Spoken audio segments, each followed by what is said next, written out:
All right, people, we are live on YouTube and Facebook today, and joining me is an author, a clinical psychologist, and professor of psychology at the University of Toronto, Dr. Jordan Peterson. Welcome to the Rubin Report. Thanks very much. I'm glad we're going to be able to do this live because you saved me once because I was in between studios. I had just moved into this house, and your whole situation had blown up, and everybody was saying, "Get Peterson on the show." And we did it on Google Hangout, which is a little stiff, and you were pixelated, and there were moments of audio dropouts. But yeah, I'm not pixelated in real life. No, you're completely. I'm shocked. You seem whole and I'm three-dimensional too. Completely three-dimensional. I can see the whole thing. So I'm glad we're doing this because I wanted to do it live. I always find that the live interaction is better than the online interaction. But also your whole situation, basically starting in September when you gave this talk, you sort of exploded onto the scene. Is that a fair estimation? That's a fair estimation. Yeah. I made 3 videos. Yeah. Of approximately the same audio quality as our Google Hangout, I would say. Yeah. And I did it, well, to clarify some things in my own mind, but also as an experiment, I suppose. I had a YouTube channel for about 3 years, and it kept growing. Not tremendously, but by April of last year, I had about 1 million views for my lectures, right? Mm-hmm. And that made me perk up a bit in terms of attention because 1 million of anything is a lot. Yeah. And so I thought, well, I'll lay this out on YouTube as an experiment and see what happens. It's like, next thing you know, you're all over the place. Okay, so I want to talk about that lecture, obviously, but I thought that the best way we could start here, because you've done a ton of interviews now, and you've been on Sam Harris's podcast twice, you're doing Rogan in a couple of days, and you've been on his show before, and you've chatted with a lot of the same people in this space, but I thought that the best thing we could do to start is just reset everything, because people are very passionate about what you do. We're going to do a Q&A at the end of this, and we already have a whole queue of questions ready to roll. Yep. So just for people that know nothing about you, what would be the first way? Do we want to just talk about your academic work, or is there anything about your history, childhood that you think sets you up to end up sitting right here? No, I think in large part it's my academic work. I wouldn't say it's the mainstream academic work I do, though. I mean, I've done a lot of academic publishing in scientific journals. Mm-hmm. In the field of personality and abnormal psychology.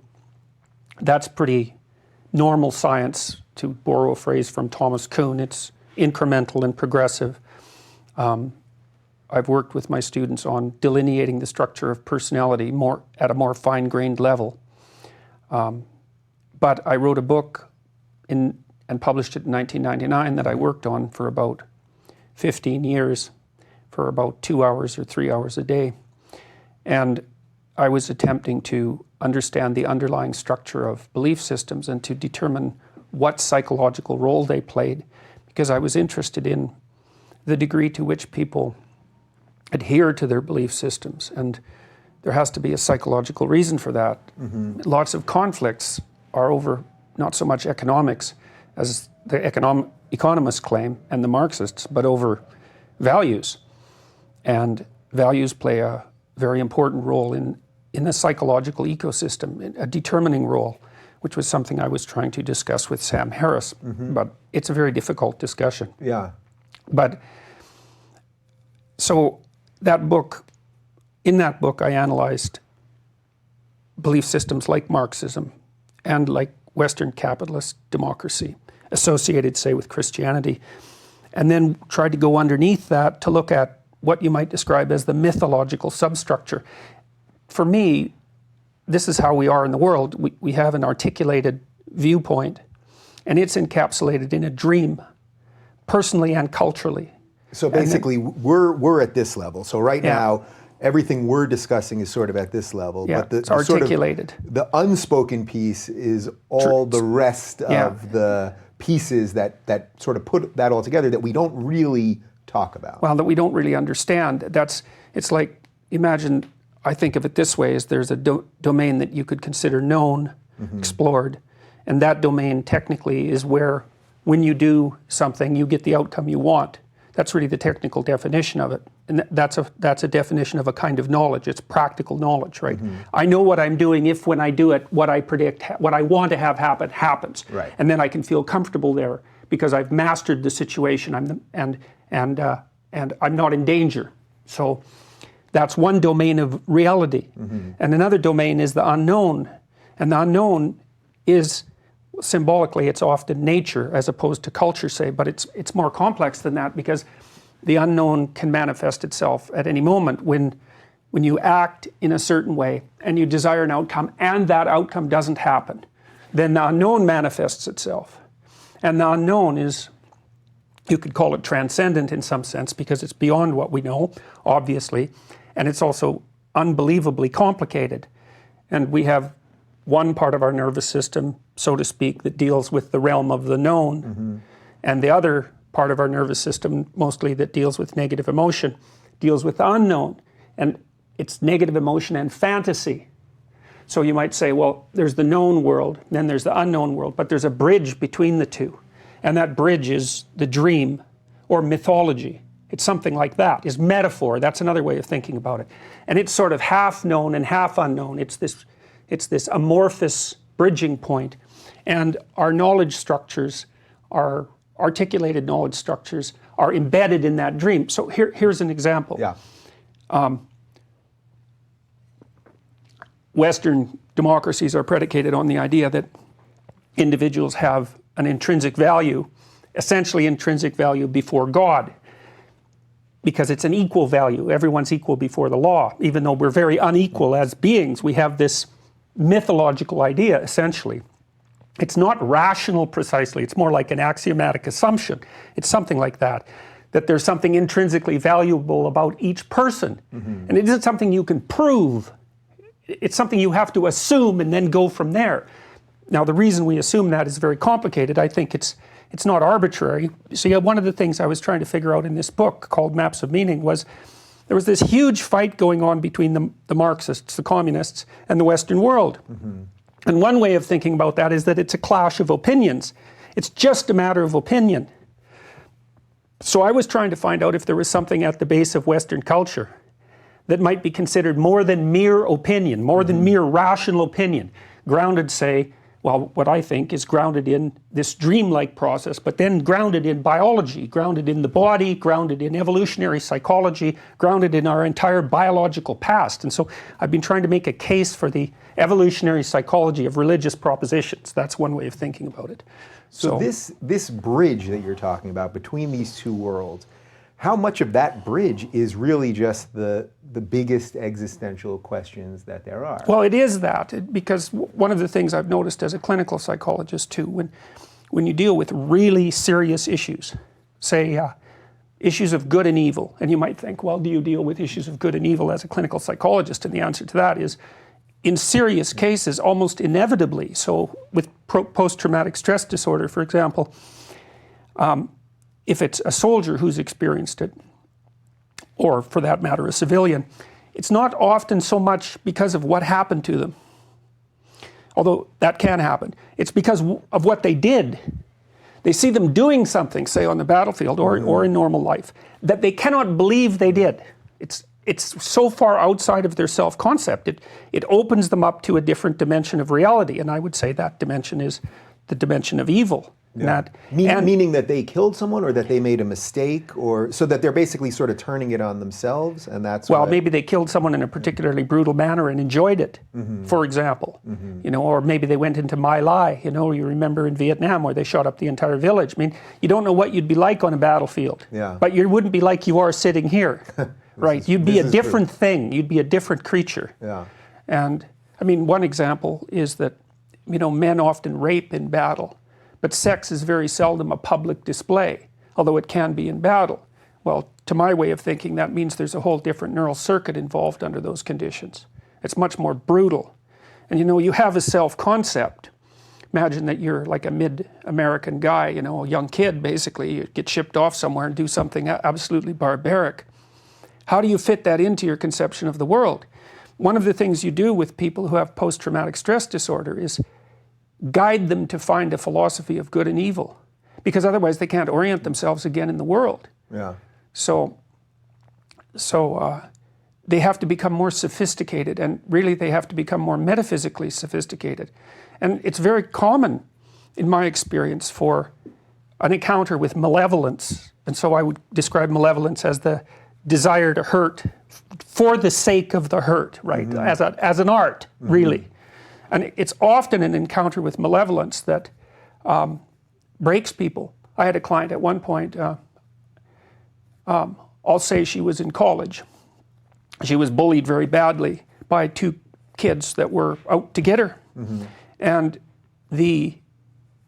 she was so unable to cope with conceptualizing what they were doing, because it was, one of them had asked her out and she decided no, and he decided he would make her life miserable.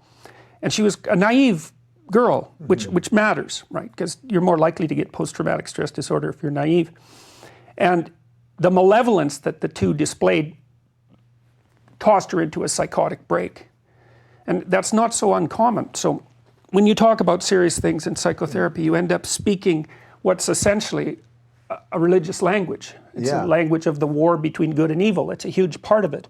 So do you think that right now in 2017, as we stand here on, I think today's May 5th, that we're at a strange place related to both of these worlds you're talking about?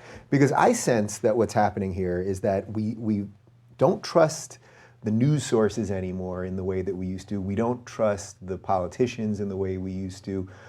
We are all catering information to ourselves online, all of this stuff, so that our known world, what we would describe as this world right here, that I think is starting to fray a little bit.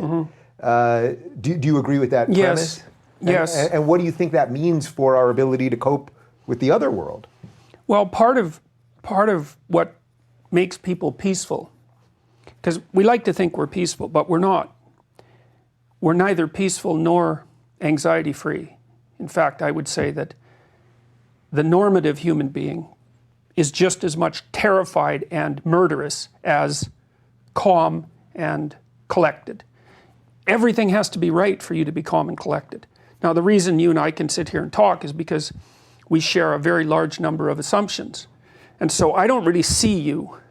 I see this facade for this time that you're manifesting out of politeness and because you're socialized. Yeah. And you see that of me. And that means that we're two primates who can sit here and have a discussion without it breaking down into anything resembling, say, violence. Right, but very quickly you could whip out a knife and the whole game would change. Oh, yes, and you'd yes. see how quickly my facade would disappear. There's a fantastic scene in a book by Dostoevsky called The Possessed, or The Devils, which is a great book, by the way. It's one of the books that outlines where we're headed, I would say, even though it was written more than 100 years ago. Because it's about people who are possessed by an ideology that's very much like the social justice ideology that's emerged again.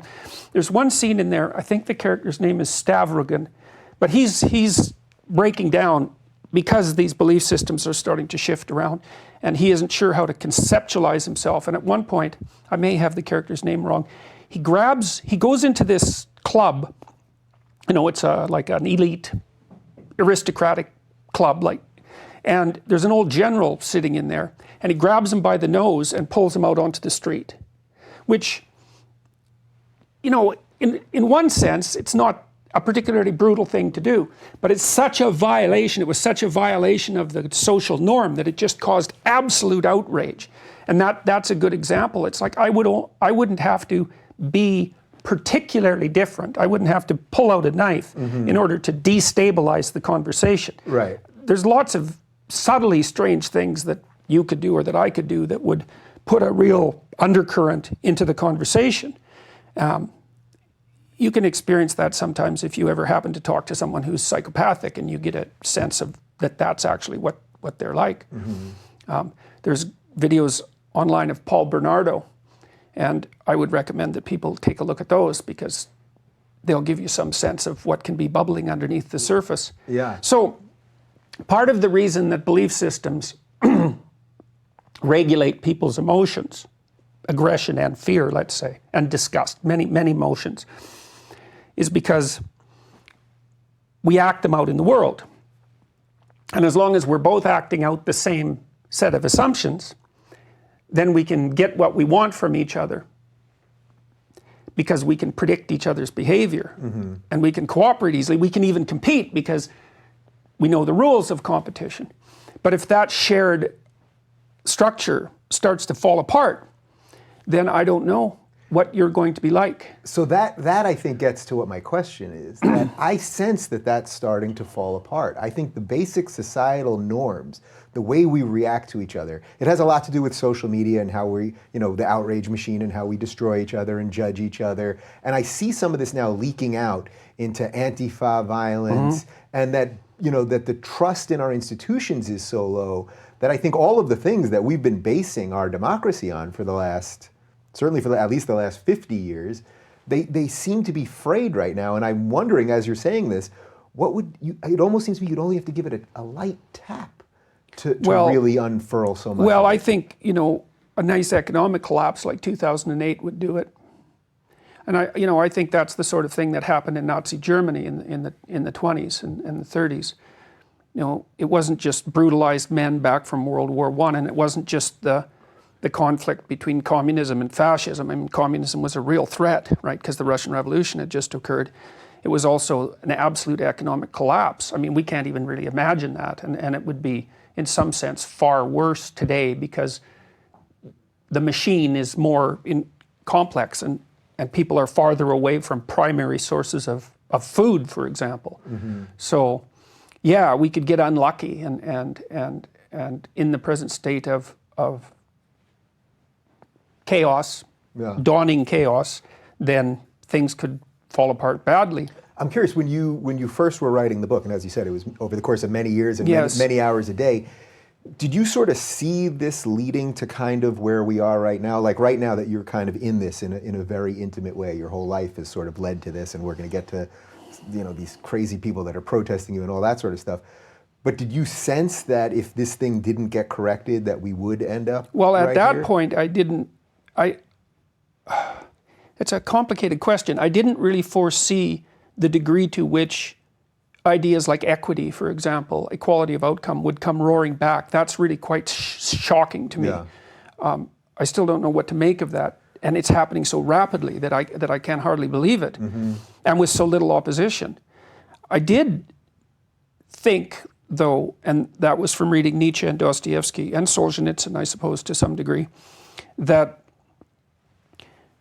without the proper cornerstone in place, the building can't stay up. And that was Nietzsche's point about the death of Christianity, right? He believed firmly that because Christianity had been criticized, in some sense, out of existence, that the foundations had been taken out from underneath the culture, and that it was going to either fall or rigidify, or fall and rigidify. I mean, you might think about those as responses on the left and on the right.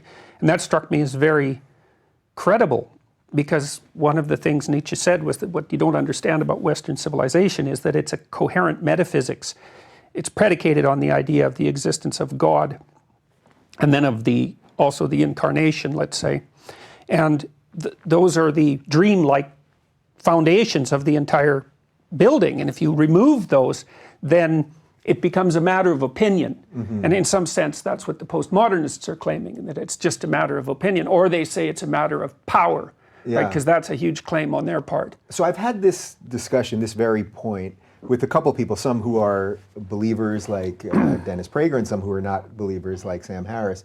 Do you think, if I go with you on the premise of what you're saying, within that system, I assume you believe that the individual themselves could be a non-believer and a perfectly productive part of society, right? It's just that the institutions... Only for a time. Really? Yeah, I think that, it's like we're living in the corpse of a whale, There's lots to eat, but that's because there was a whale. And once we eat the whole whale, then, well, there's not going to be much left. People like Sam Harris and Richard Dawkins, they assume that the natural person is the civilized creature that you see before you in a discussion like this. But I don't believe that. I think that people are far crazier and far more destructive and far greater as well than the typical rationalist approach. Rationality is a surface facade. That's all. And the idea that people will eventually be rational it's much more likely that they will be irrational than rational. Like you could say, for example, that Catholicism, let's say, for all its irrationality, was as rational as people can get. If you remove that level of irrationality, that's structural, say, then everything falls apart and people get so irrational you can't believe it. Not more rational. You know, because they, like Harrison and his crowd, think that we were superstitious for thousands of years, kind of savage and superstitious. And then all of a sudden the Enlightenment came along in the scientific revolution, and poof, we got rational. And since then things have been good. And that's not how it looks to me at all. I don't buy that. I think that our rationality, as I said already, our rationality, even our science, is nested inside this larger metaphysical structure. This is also something that Carl Jung would be an advocate of. That there's an irrational, pragmatic, I would say evolutionarily determined ethic underneath this rationality. And when it goes, then all that rationality goes too. So, yes, you can be a non-believer, but the funny thing about that is too, you can't be a non-believer in your action, you see, because Harris's metaphysics is fundamentally Christian. So he acts out a Christian metaphysics, but he says, well, I don't believe it. It's like, well, yeah, you do, because you're acting it out. You just say you don't believe it, but you believe it. What do you mean he's acting it out? Like what, for example? Well, he doesn't rob banks, doesn't kill people, doesn't rape, doesn't murder, you know.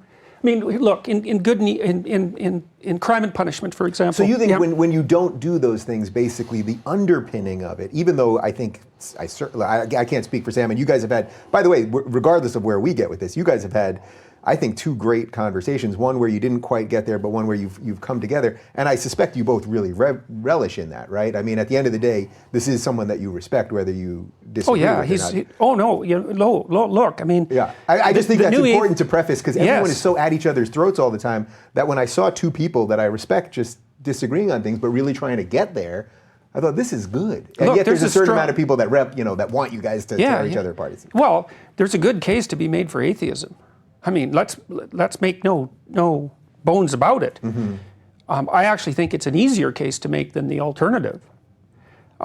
Because you could say, in some sense, there's been 300, 400 years of brilliant scientists who've been doing nothing but laying the foundation for an objective, empirical atheism. So it's an unbelievably powerful argument. But it's not going to lead to the rule of rationality. See, I don't believe that. I don't believe that. Because do you think anything could get you there? Do you think that somebody could lay out a case that could eventually turn you on this the same way you would want someone like Sam to come around to what you're saying? Do you think that's even in the realm of possibility? I can't see how, because it's not like I haven't thought these things through. I mean, I am a scientist. You know, I understand the scientific worldview. In fact, everything that I am saying and thinking about religion is nested inside an evolutionary viewpoint, an evolutionary biology viewpoint, and an evolutionary psychology viewpoint. So I do believe there's a fundamental contrast between a Darwinian worldview and a Newtonian worldview, which is the worldview that I think Sam Harris and his crowd basically have. He didn't agree with that, and it's complicated. Yeah. But see, I guess in some sense, I'm more romantic in temperament than Sam, and I think than his followers too. And because of that, I can see the irrational and malevolent side of human beings, I believe, much more clearly than they can. And I also think I have far more experience with that sort of thing. Yeah, so do you think that, so I don't want to get too lost here, but so we'll try to wrap it up here, because there's so much I want to do with you here. So let's say Earth is crumbling, we have two ships. We're going to send the people that believe what you're saying here, basically, that we need this sort of religious underpinning. And then the Dawkins, Sam people, they're going to take their 100 people, you're going to take your 100 people. We're going to go to two different planets and set things up the way they should be. You know, blank slate for each. I guess the part that I would struggle with here is to understand how their ship lands. They're rooted in science and in basic liberalism and acceptance of others and all that, how that society would not flourish? From the base level, if we could just reset. Now, I think you could make a great argument that we can't do it here because there's just so much history here and all that stuff. But if we were just resetting on another place, why could we not do it that way and have it work? Well, first of all, there's an assumption that science and the scientific worldview in some sense has won. And because it's so self-evident, let's say, because of what it can produce, that people just will accept it and move forward with it. But I'm not sure about that either. I mean, I think there's a strong anti-science movement afloat now. I don't think there's any reason to assume that a scientific attitude of that sort would be stable.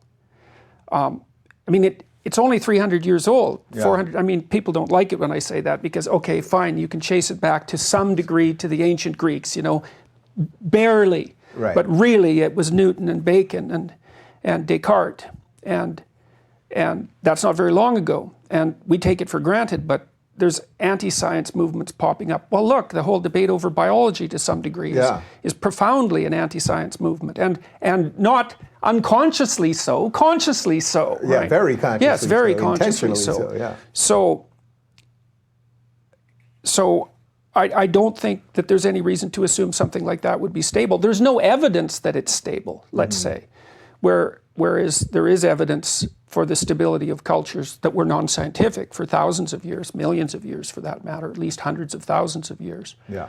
So there was a lot of war and death involved in those cultures too, but that's sort of... Yes, definitely. But I guess that would be your argument, is that this is just the nature of this battle between these two worlds that we live in. Yeah, well, the other thing that often happens with Dawkins and Harris and their crew is that they attribute war and conflict to religious motivations. And I find that quite interesting because, first of all, chimpanzees go to war. So, we could just lay that right on the table and say, well, so much for the religious theory. They're territorial. We're territorial. You could consider religious sentiment as an aspect of territoriality, but the fundamental motivation for the battle is territorial. And that's grounded in, like you can see that in animals always. Mm-hmm. So that was only discovered, the chimps went to war in about mid-70s, and Goodall suppressed it for quite a while because she thought maybe she had warped the chimpanzees by provisioning them, and so that they were manifesting abnormal behavior. But they were studied for quite a while, and they do raiding, and they'll wipe out another colony, no problem, and brutally. They seem to have absolutely no inhibitions on their aggression whatsoever. They'll tear them into pieces. And chimpanzees are about 6 times as strong as an adult male. They're super strong, and so when they let loose, they're vicious with no control. And so, unless you're willing to attribute religious sentiment to the chimpanzees, which I think you could to some degree, by the way. How can we make that jump for a chimpanzee? Well, because the precursors to religious belief are in place. So, for example, animals organize themselves into a hierarchy. You could call it a dominance hierarchy, but it's not exactly the right way to conceptualize it, because dominance sounds like power, right? And that's sort of the social justice warrior postmodernist claim that all hierarchies are based on power. Mm-hmm. But Frans de Waal, who's a Dutch anthropologist who studied chimps for a long time, has noted that the brutal chimp dictatorship tends to be unstable and end in a very violent, mean manner. Well, so if you're a brutal chimp leader and you're always tormenting everyone and you don't do any reciprocal grooming and you don't have any friends, then one day 2 chimps who are nicely bonded together, 3/4 your size, wait and ambush you and tear you into pieces. Yeah. And so one of the things de Waal has noted is that the stable chimpanzee troops tend to have a leader that's quite pro-social. A lot of friends, a lot of social bonds, a lot of mutual grooming. And so you could see even there, imagine that there are sets of hierarchies among chimpanzees, mm-hmm. and there's different principles of leadership at the top. Then you could imagine a competition across time. Which principle of leadership is going to produce the most stable and functional chimpanzee hierarchy? Well, that is exactly what does happen. And so there's some shape that the top of the hierarchy starts to take, and you could think about that as the beginnings of an ideal, right? And then it's even more complicated than that, because let's say you get a stable hierarchy set up, and then this is what happens in human beings. It doesn't happen in chimps, or it does, but only to a limited degree. You get a stable hierarchy set up, and then there's some pattern of behavior that emerges that reliably moves men to the top of that. Okay, they leave more offspring. So what happens is that the male dominance hierarchy, the male hierarchy, forget about dominance, the male hierarchy becomes a selection mechanism. It promotes men to the upper ranks, and then the women peel off the top, because we know that human females do that. Chimpanzee females don't. They're promiscuous maters. The dominant males are more likely to mate with the females, but that's because they chase the subordinates away. It's not because the females are choosy. So the reason I'm telling you this, it's really important, because imagine that there's a reliable pattern of behavior that will move you up a male hierarchy across time. Well, what that means is that men over time have become biologically adapted to that pattern. The hierarchy is there, it's stable, it exists across millions of years. And so it acts as a selection mechanism by promoting men. And so the men who have the genes that are most likely to get them promoted put those genes forward. And so we get more like the group ideal as we progress through time, both biologically and culturally. And then we also start to articulate that group ideal. And that's partly what a religion does when it's coming up with the idea of an ideal. So I was listing some of the...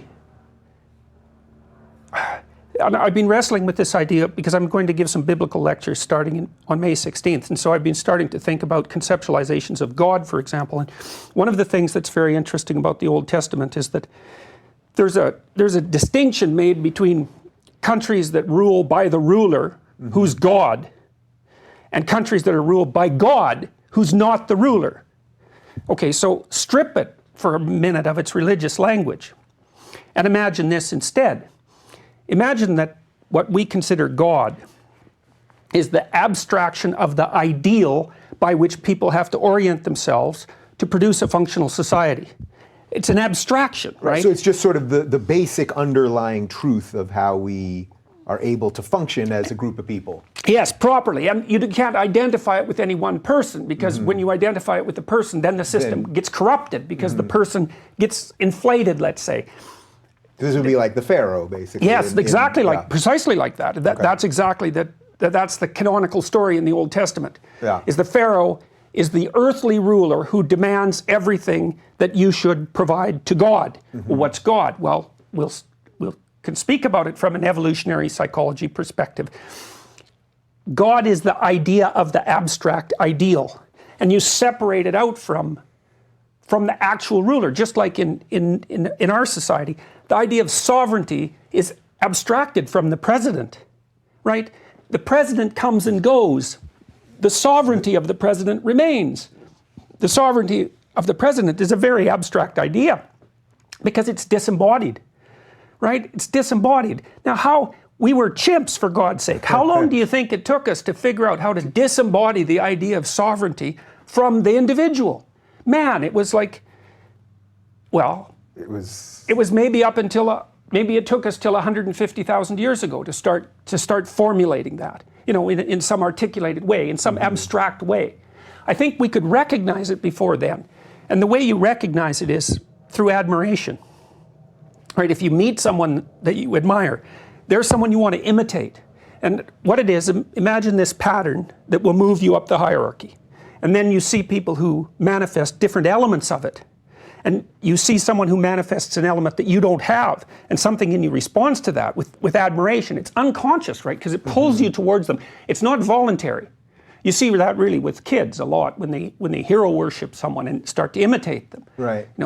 But the same thing happens throughout culture. I mean, you could probably make an interesting argument related to Trump with this, because it was like some people, I think subconsciously, although somewhat consciously, saw him and they said, wow, he says whatever he wants. Yeah. And they love that. And then you could also argue the reverse. Some people saw him saying whatever he wants and they thought, this is the end of civilization. Right. This is some monster for civilization. So that does sort of also go to, I guess, self-deception and how we all are viewing things differently constantly all the time.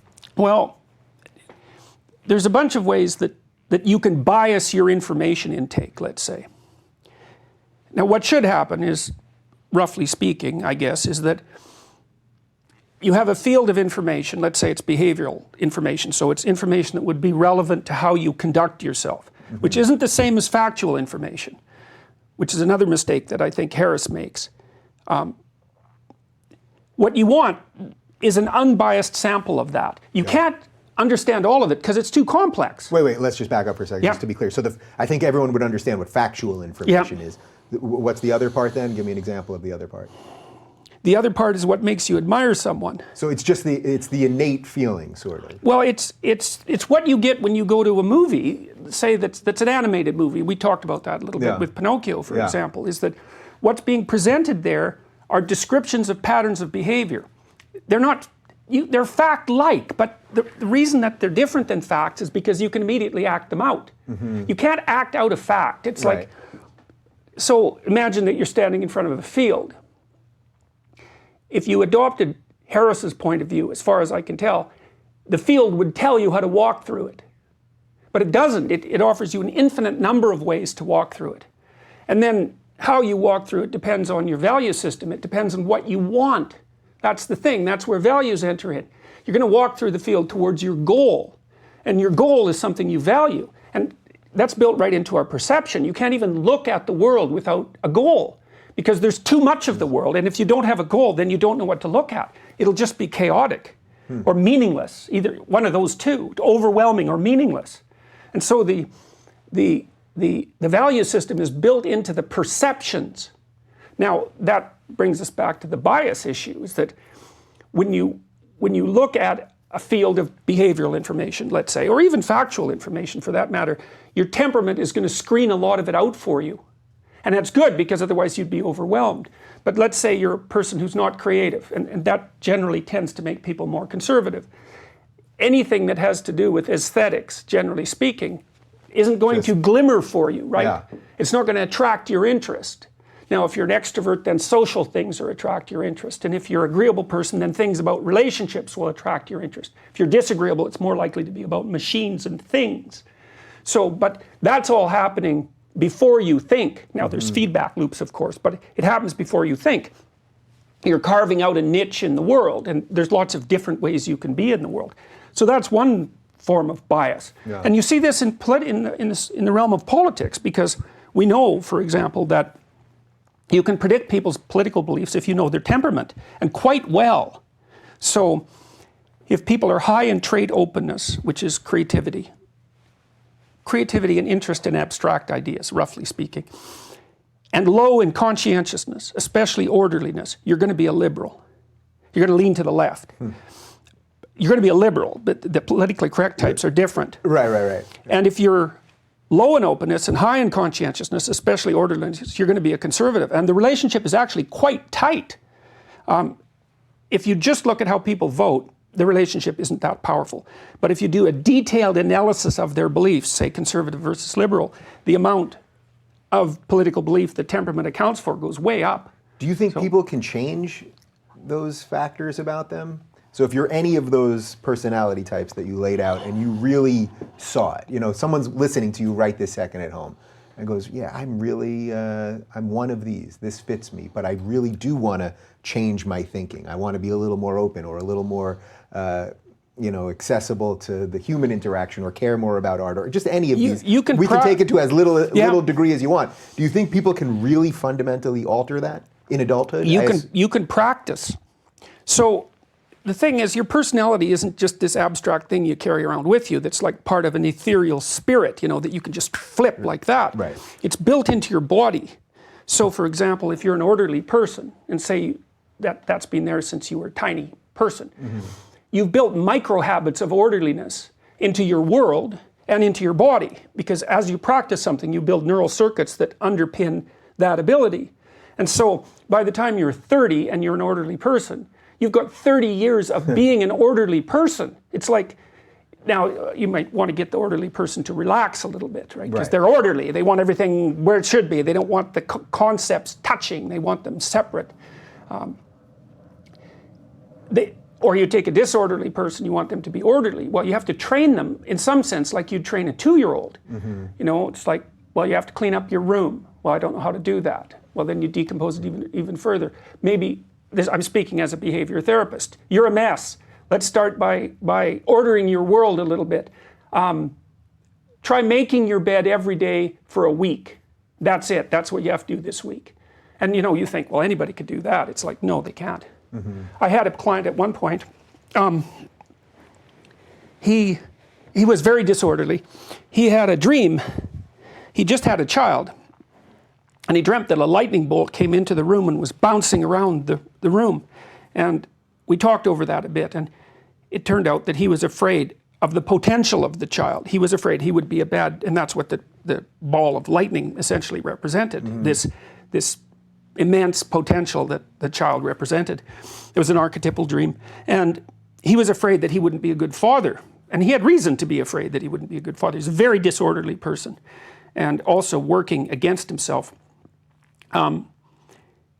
We agreed that he would vacuum, I believe it was his bedroom, twice for the week. And he came back the first week and he said that he put the vacuum cleaner, was one of those uprights, in his doorway, so it was leaning against the door jamb. Uh-huh. And he stepped over it all week to get back and forth into his room. Wow. And never vacuumed. Yeah, wow. Yeah. No kidding. Wow. Absolutely. And so you can change your personality, but you have to understand that it's like I said, it's not an ethereal spirit. If you want to be more open, you could start reading more books, but that's hard, and you probably won't do it. You could start listening to a broader variety of music. You could expose yourself to art museums, but you also don't have the knack for it, right? So it doesn't glimmer for you. And if you're an introvert, you can learn extroverted skills, but the probability that's going to make you extroverted is very low. You're still going to be tired out when you interact with people too much, whereas an extrovert is energized by social interaction. Does it depress you in a certain way that we don't focus on this stuff enough? Just the basics of what makes us real, what makes our desire to interact with another person and be real and really try to get to some truth. We spend almost no time on that. I think that's why people are responding to you. People, for the bulk of it, I see people that really like you and admire you. Then I see this certain group of, let's say, intolerant people that don't. We'll get to them in just a sec. But does that depress you or does that inspire you, just that concept? Well, a lot of what I'm talking about right now is pretty new. Psychologists have only settled on a reasonably stable personality model in the last 40 years and started to really flesh it out, I would say, since about 1995, something like that.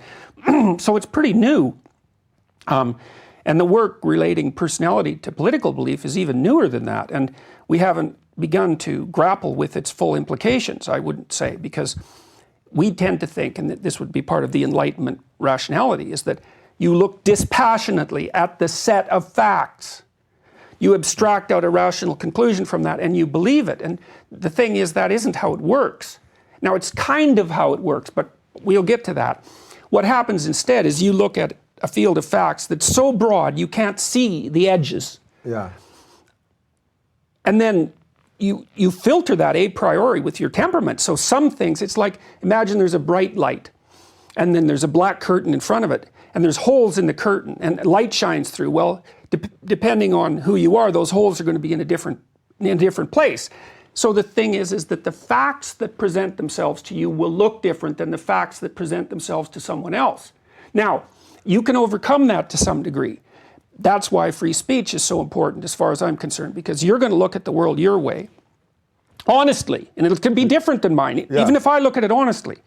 So, but then we can talk, and I can listen to you, and I can alter my preconceptions to some degree by that exchange of ideas. Like, it's hard because you unfold the idea and you blast it to me, and then I have to unfold it into action and into the restructuring of my perceptions. It's very, very complicated. If we have a profound conversation, I'm allowing little parts of me to die and new parts to grow on a constant basis. So it's effortful, but it's one of the mechanisms that we've evolved to overcome the limitations of the individual human being. We filter information. We're lazy in our habits. We're not good at thinking, which is an internal argument, let's say. Very few people can do that. They don't think. What they do is ideas appear to them and they believe them. That's what happens. Thinking is different. Thinking is saying, okay, well, here's a set of ideas, and here's another set of ideas. All right, so let's put them in combat and see what emerges. Well, that's very, very hard. Often you have to do that by writing. Yeah, and we need that more than anything else. It's why, as I'm sitting here, I'm trying. Actually, I think it comes innately to me, but I'm trying to be as open as I can to your ideas, hearing what I think makes sense, trying to respond with questions that make sense and understand your line of thinking and let you lay out examples that make sense so that my audience that maybe doesn't follow all of it can get all those pieces. But that's the dance we're not doing very well as a society right now. Well, the postmodernists believe that hierarchy is only based on power, and power is only based on exploitation. So this is the Marxists, this is specifically the postmodernists. Yeah. Like, they're nested in Marxism, and the reason for that is postmodernism doesn't tell you what to do, and you have to know what to do. Even if you're a postmodernist, you can't just do nothing. You have to act something out, or you just sit there and die, you know, because inaction is not good for people. So there has to be an ethic, but postmodernists are basically aimed at destroying any ethic, especially any transcendent ethic that would unite people. Okay, wait, I like that. So they basically blew up the archetype because they're only focused on the power principle, yes. Right? Is that yes, fair to say? Yes. That's part of it. Yeah. Power and oppression, you see. So for someone like Derrida, the only reason you have a category system, roughly speaking, the only reason you have a category system is to exclude some things from it for your purposes. Now, there's truth in that because every category excludes. But the reason it's not true is because there's actually such a thing, A, as the real world, and B, as competence. And so, well, and not just competence, I should add another thing to that. There's competence both socially and naturalistically. So one of the postmodernist claims, this is really important to understand because they got something right. They got the same thing right that artificial intelligence researchers ran into in the 1960s when they were trying to make robots. So what they first assumed was that there's the world, man. It's just sitting there. All you have to do is look at the thing and you see it. Yeah. It's simple. What's hard is to figure out how to maneuver in the world. So they started building robots they tried to start building robots that could see and act in the world. And then they found out that seeing was way harder than anybody had ever possibly imagined. That you probably even need a body to see. Which Rodney Brooks figured that out, who was an MIT roboticist. He invented the Roomba, by the way. Yeah, so meaning that just putting a set of optic whatever in the robot, that in and of itself is not enough to see in the authentic way. Not at all. Well, because partly what you're doing really when you're seeing is mapping the world onto your action. In fact, there are connections from your eyes that go directly to your motor cortex. They bypass your conscious vision. So for example, when you look at that cup, your eyes make your hands prepare to do this. Because you say, well, that's an empirical object, it's a cup. But that isn't what your brain thinks. Your brain thinks, no, that's a thing to drink from, right? So that's its fundamental. See, here's another example of that's kind of strange. Why are a beanbag and a stump both chairs? They share no objective features in common, except size. Yeah. Well, the answer is because you can sit on them. And so a lot of our categories are of that sort. They're not empirical categories, they're functional categories. And so when you look at the world, if you don't have a body, you can't segregate it into functional categories. Okay, so that was called the frame problem. Too many things to look at. How do you choose? No one knows. The answer to that is you evolve in a Darwinian sense over its billions of years in a trial and error fashion, figuring out how to map this exceptionally complex reality onto a body that can survive and propagate. That's truly the answer. So that basically evolution led us to the point where, with no thinking involved in any way, I can out of the corner of my mind see this, know what it is, know that there's some liquid in there, that I'm going to drink it, I will feel satiated, and that really is just the Darwinian evolution. Well, so there's a famous experiment called the visual cliff. So you do it with babies, and so you take a surface here and a surface here, about, say, this high, and you put a pane of glass over the hole in the middle. And then you see if you can get the baby to crawl across the visual cliff. Well, they won't do it, because they don't see the floor and a piece of glass, they see a falling off place. So, and they directly see the falling off place. They don't see the hole and think, I'm going to fall, therefore I shouldn't. They see it as a falling off place. Their body sees it, which is, and then it produces an emotion. The eyes map right onto the emotion and stop the child. And we do that with snakes too, and with fire and various, well, and with sexual stimuli. You know, you don't need thought. The eyes map, and they map right onto your body. Note, I'm going to give you some more water right now because I can sense that perhaps you're thirsty, and I know that I was closer Thank you. to this, and you were closer to your cup. Yeah, well, we take all that for granted. So the AI people came up against this problem. It's almost impossible to see the world because it's too complex. Well, the postmodernists, to the degree that they have something credible to say, came across the same problem in textual analysis. They thought, well, there's an endless number of ways to interpret a Shakespearean play. And that's true. There's an near infinite number of ways you could interpret it. So then they said, well, there's no canonical interpretation, there's no correct interpretation. So then, in some sense, what are we doing? Well, then the answer came, which is the wrong answer. Well, we're basically playing power games to establish ourselves in the world, and all of our interpretations are only in service of that. Okay, so why is that wrong? Well, first of all, we aren't only playing power games. So that's where the Marxism creeps in, because, you know, Marx thought economics drove everything. And the postmodernist power is just sleight of hand economics. Okay, so that isn't all that drives us. It's basically the same thing. It's the same thing. Yeah. New language, same thing. Allowed them to play the same game after the economics game became too self-evidently corrupt. So they said, well, we're just playing this power game. But the thing is, that's not right. And it's also, the interpretations aren't arbitrary. So you say, well, there's an infinite number of ways to interpret this room. Yes, but there's a finite number of ways that will enable you to make your desires manifest in this room. A very finite number of ways. And those desires are constrained biologically to begin with. So you're a limited perceiver. You come in here with the capacity to turn the world into a functional entity built into you.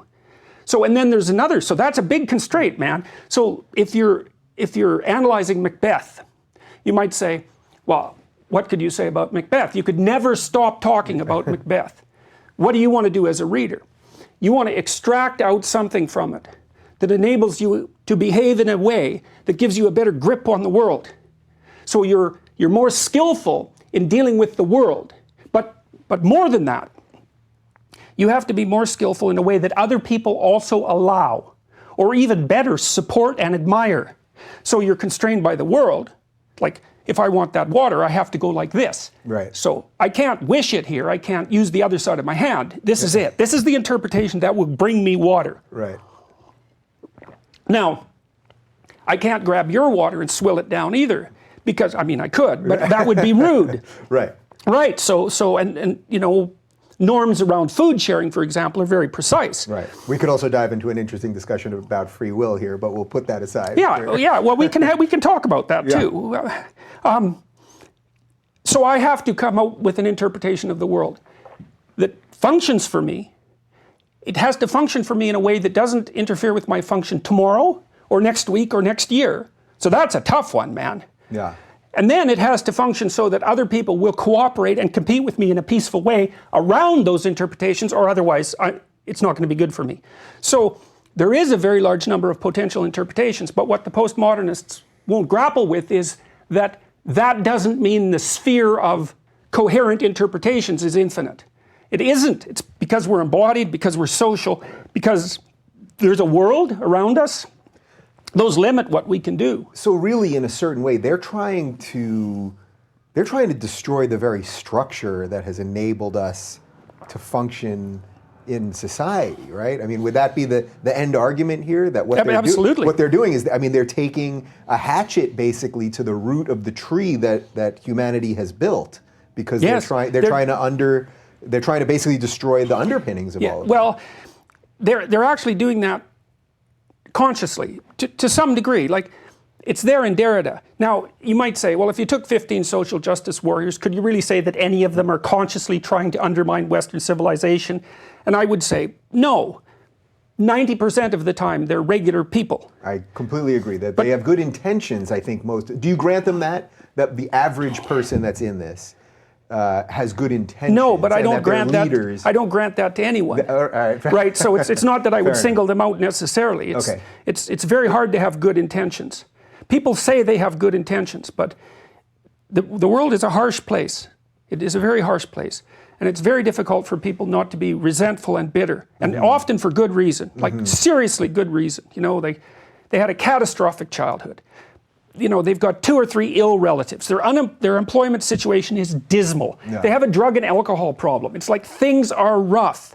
Well, so they're bitter about that, and they're resentful, and they're hurt, and they doubt the utility of existence. And to the degree that all of those things are true, then they don't have good intentions.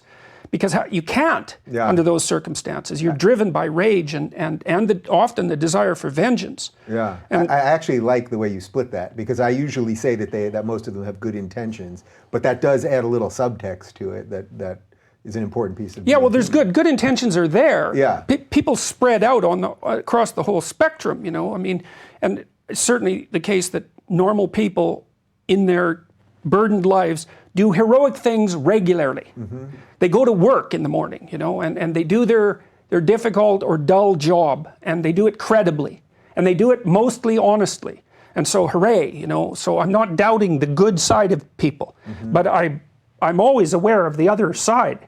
And I think you have far more respect for people if you know about the other side. Because if you're just good, well, you know, you're just running on good. Yeah. A naive person is sort of like that. But someone who's been fully stretched out in some sense, you know, so you meet someone who you know is a monster but controls usually himself, but sometimes herself, you have a lot more respect for that person. They've got that danger lurking right underneath the surface. And whenever you meet someone like that, you know it. You don't mess with them. You know it. They broadcast it. And so there are people for whom that capacity for violence is very close to the surface. Now often, especially if they're civilized, they really keep that under control, and they also channel it into authority, right? So, but it's much better to know it's there, because you have more respect for yourself that way too. You're not as careless with yourself if you know that there's something terrible that could come out that's lurking underneath the surface. Yeah, well, you're also granting them the very capacity that you want within yourself. Doesn't mean you're as equally as damaged or as intended as they are, but right, you're looking at yourself. You're looking at them through the same prism that you would want to look at yourself through. Yes. Yeah. Yes. I think that's interesting. Well, listen, we could do 5 hours here easily, and I clearly have no need for these notes.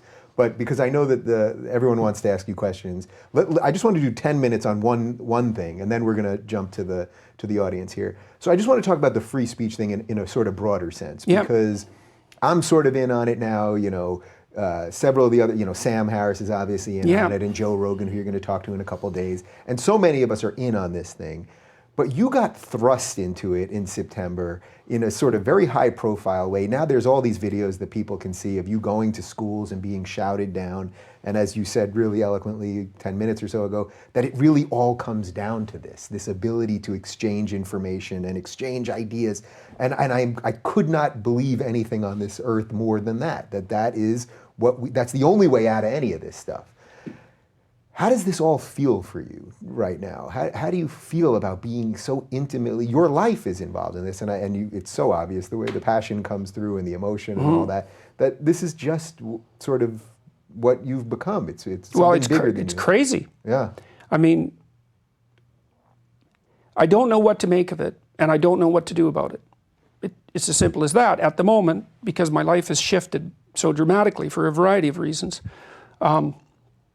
I wake up, I do what I need to do that day, and then I do the same thing the next day. You know, I've got some longer plans than that. This biblical lecture series, for example, which starts on May 16th, and I'm going to do 12 lectures. I don't know how far I'll get, but I'll get as far as I can get, because in the lectures, I'm not going to be telling people what I know. I'm going to be figuring things out, which is what I like to do when I lecture, right? Or talk. I don't have a prepackaged doctrine precisely, or there's structure, but I'm trying to unfold it continually and differentiate it, make it more comprehensive. Always, that's my aim, rather than to maintain its current structure. That's what I want to do with these biblical lectures. But back to your point, I don't know what to make of it. I don't know. Sometimes I think this morning I woke up early in the morning and I thought, well, maybe you're just a crank, you know? You're a university professor, you had these crazy ideas about mythology. And believe me, in my departments, no one ever thinks about mythology. No one ever thinks about religious phenomenology. Like, that's just not there. Yeah. Even psychoanalysis in experimental psychology is pushing it. You know, so that realm of ideas makes me very much an outsider in my field. Right. Although I have done a lot of strict empirical science, right? So that's how I can stay in the game. Mm-hmm. But I think, well, maybe you're just a crank, you know. You have these crazy ideas, now you made a splash on YouTube, you've got this biased population that's rooting for you, but it's just smoke and mirrors. And I think, well, you know, I don't think so. But I'm by no means so certain of myself that I would claim, you know, certitude around that issue. Yeah. But not at all, not in the least. And the notoriety, I think, is, I suppose, in some fame, it's a peculiar thing for me to deal with. I mean, I am actually a very private person. I don't talk about myself very much with anyone, generally speaking. I'm interested in ideas, clearly, obviously. Yeah. And then there's the other issue, which is for months, and even still now, I do not get to make a mistake, right? If I make a mistake while I'm speaking, then, or had I made a mistake in the 500 hours of video lectures that are all online, the fact that I became notorious among certain crowds would have done me in. They would have found something. Yeah, I'm glad you mentioned that, because that was where I wanted to kind of get with this, that now you have all this, a lifetime's worth of work. You've now hit a chord that obviously is resonating. You have a Patreon that's very successful. Audience member of my show basically created, was it an Indiegogo that they did for you, or a Kickstarter to help you with the grant? Well, that was Ezra Levant and the Rebel Media people. Yeah, did so that. but basically they funded a lot of some of the work you're doing. So this, my point is, I'm not trying to make it about the money. My point is, it's resonating. The thing is resonating. But as someone that wasn't in the public eye for a long time, right? You've got all these hours worth of stuff out there. We know that people are just sitting there waiting for. Oh man, you see, Peterson said he forgot to say one word in that sentence, and now we can pin him. Yeah. You know, and it'll deconstruct everything else that he said. Do you consciously have to be aware of that all Absolutely. the time? Not just consciously. You know, I have people who are watching what I'm doing in the non-paranoid sense. Yeah. Sure, there's that thing too. Yeah. You know, my friends. Yeah. And they watch, and then we have a talk, and they tell me what they think I did wrong. And then I try not to do it again, you know. So the one thing, my father always tells me this, he says I talk too much in interviews, and that's true. And he's told me that many times. But last time we talked, he told me that he didn't think I could do anything about it. And I think that's probably, I don't think I've ever been able to do anything about it since I was like 2. Right. So, well, I can tell you that being on this side of the interview, an interviewee who knows what he's saying and has things to say is, that's what makes this fun. Well, that's you know, good. Every that's now good. and again, I have someone here and I feel like I have to pull it out of them. But when someone just comes in and they're overflowing with passion and information and curiosity, that's basically as good as it gets. Are you feeling that we have some good allies right now?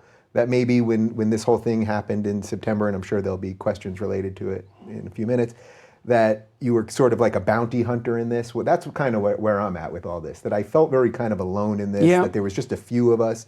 But now I see these people coming out. And not only that, but when I go speak at universities, and I'm sure when you do as well, even though you get protested more than I do, maybe I'm doing something wrong, that the kids are coming out and they're going, enough of this bullshit. I see it, it's real, we have to fight it. That we are getting some real support right now in a special way that I think even 4 months ago people were not showing. Yes, well, I mean, one of the things that's kept me both reasonably secure and also reasonably confident, let's say, that I wasn't making a terrible mistake, is the feedback that I've received from the public. You know, I get no hate mail. None. 0. I've got maybe 3 since September. Really? That's it. Yes, really. You must be really hiding your email address well. Yeah, you think so. You think so, eh? that's- But I mean, I'm getting so many emails. I can't keep up by Yeah. any stretch of the imagination. But they're all positive, and many of them are lengthy. You know, hundreds of words, heartfelt. Yeah. And so that's amazing. And then, of course, in October or so, the press in Canada came out strongly in my favor once they looked into what I was saying. And so that was really helpful. And all of that public pressure and the press pressure encouraged the university, or allowed the university, let's say, that's better, allowed the university to back off, because they were getting a lot of pressure from the SJW types, you know, because they're very well organized.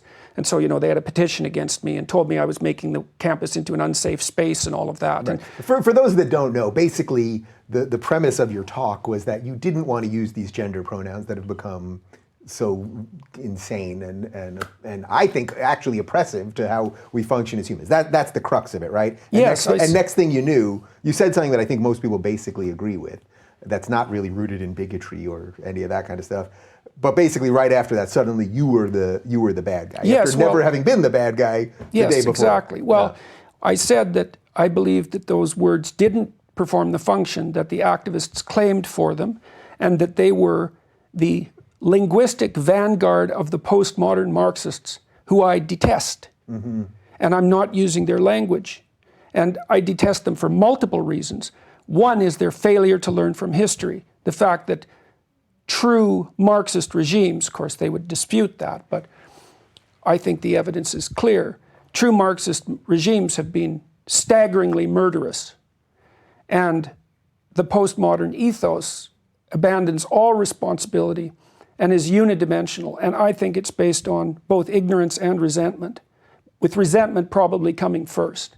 And so, and I understand why the ideas are unfolding, and I'm not going to be a part of that. And I don't care, because there isn't anything that I care about more, with the possible exception of my family, than not playing that game. Because I think it's a terrible game. And I think we're going to pay for it in a big way. We're already paying for it. I think the universities, I think the humanities are done. Yeah, it feels like it's done. And that's why when you came on my radar, and as I said, suddenly I find there are months where suddenly a zillion people will all say at once, this is the person to talk to. And that's what it was for you in September. What I liked is that you said, I will not give an inch here. And that's sort of become a theme with some of the guests that I've talked to.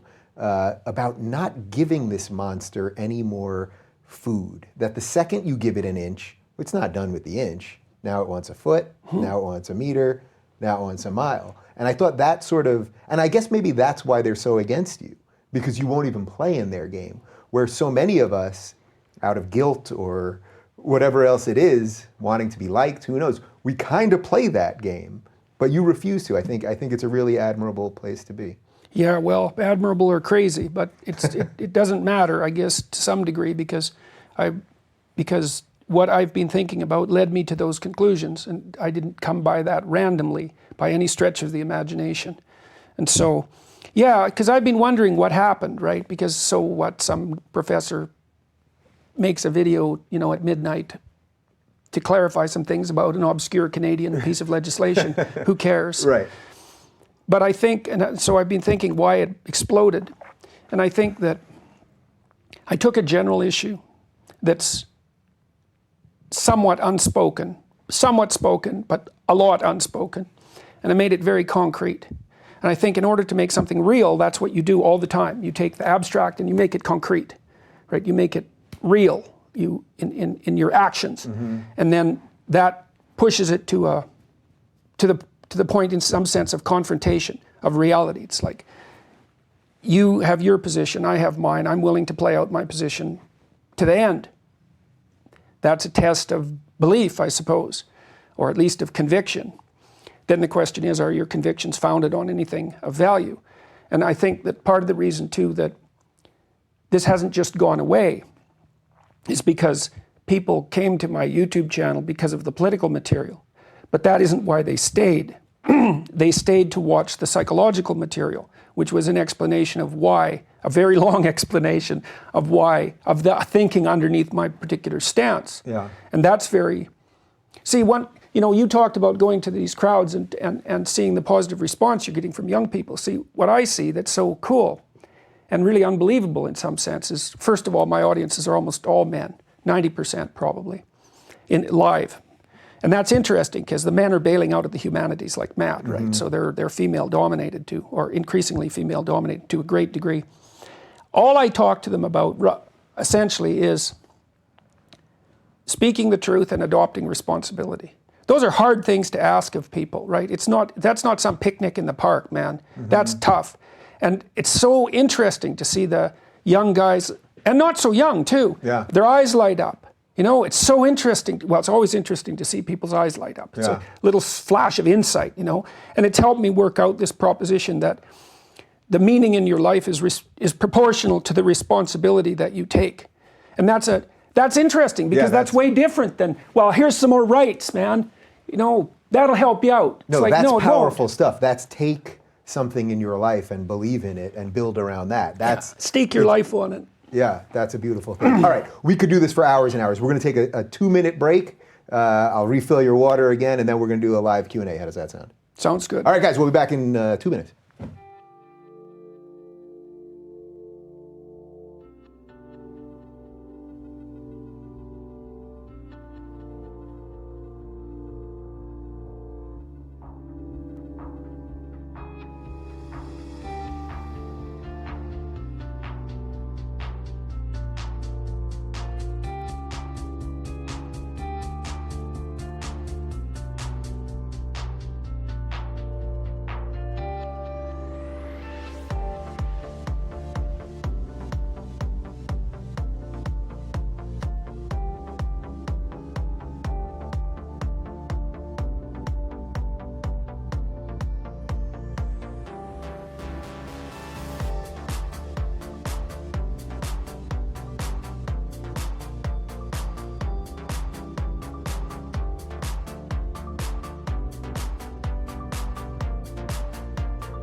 All right, we're back, guys.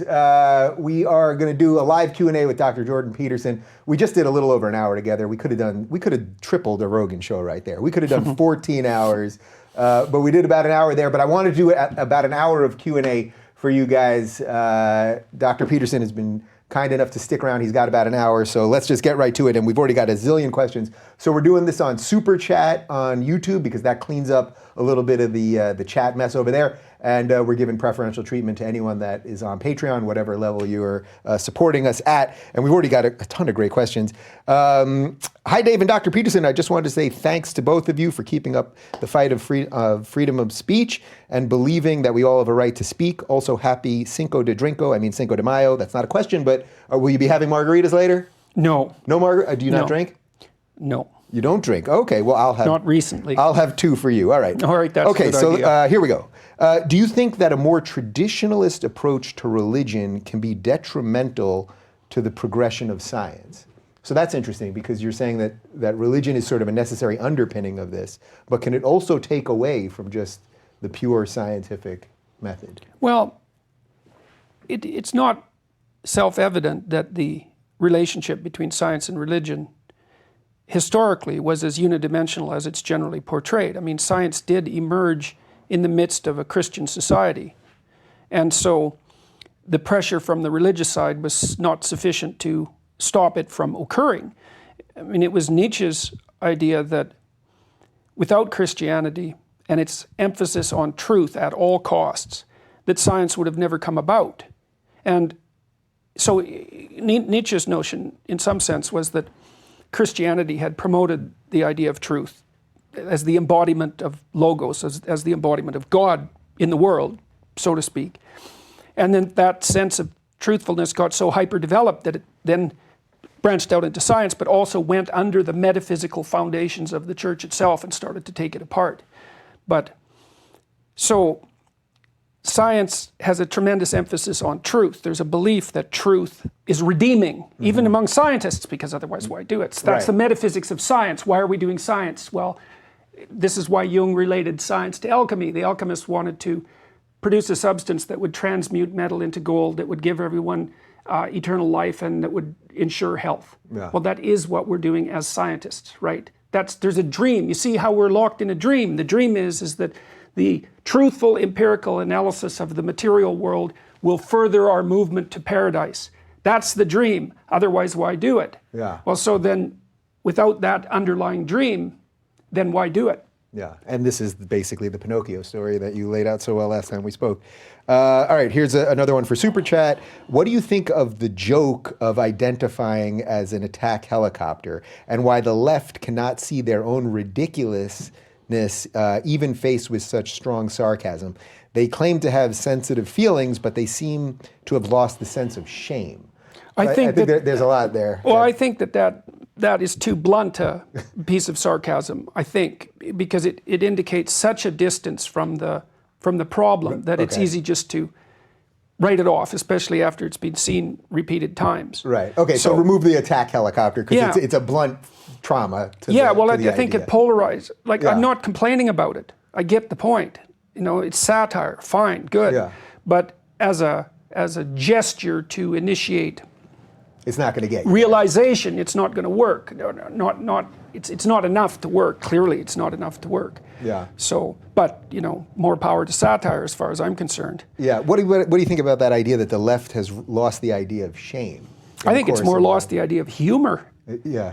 Comedy is just dying a slow death. Yeah, well, and that's really a bad thing, because comedians are like artists. They tell the truth, right? Well, it's real funny. artists. I've been saying lately, and when I'm doing these speaking gigs, I'm doing a lot more stand-up again, because not even that I wanted to, but it's like they're dragging me back in, because it's become so humorless. All right, let's jump over to...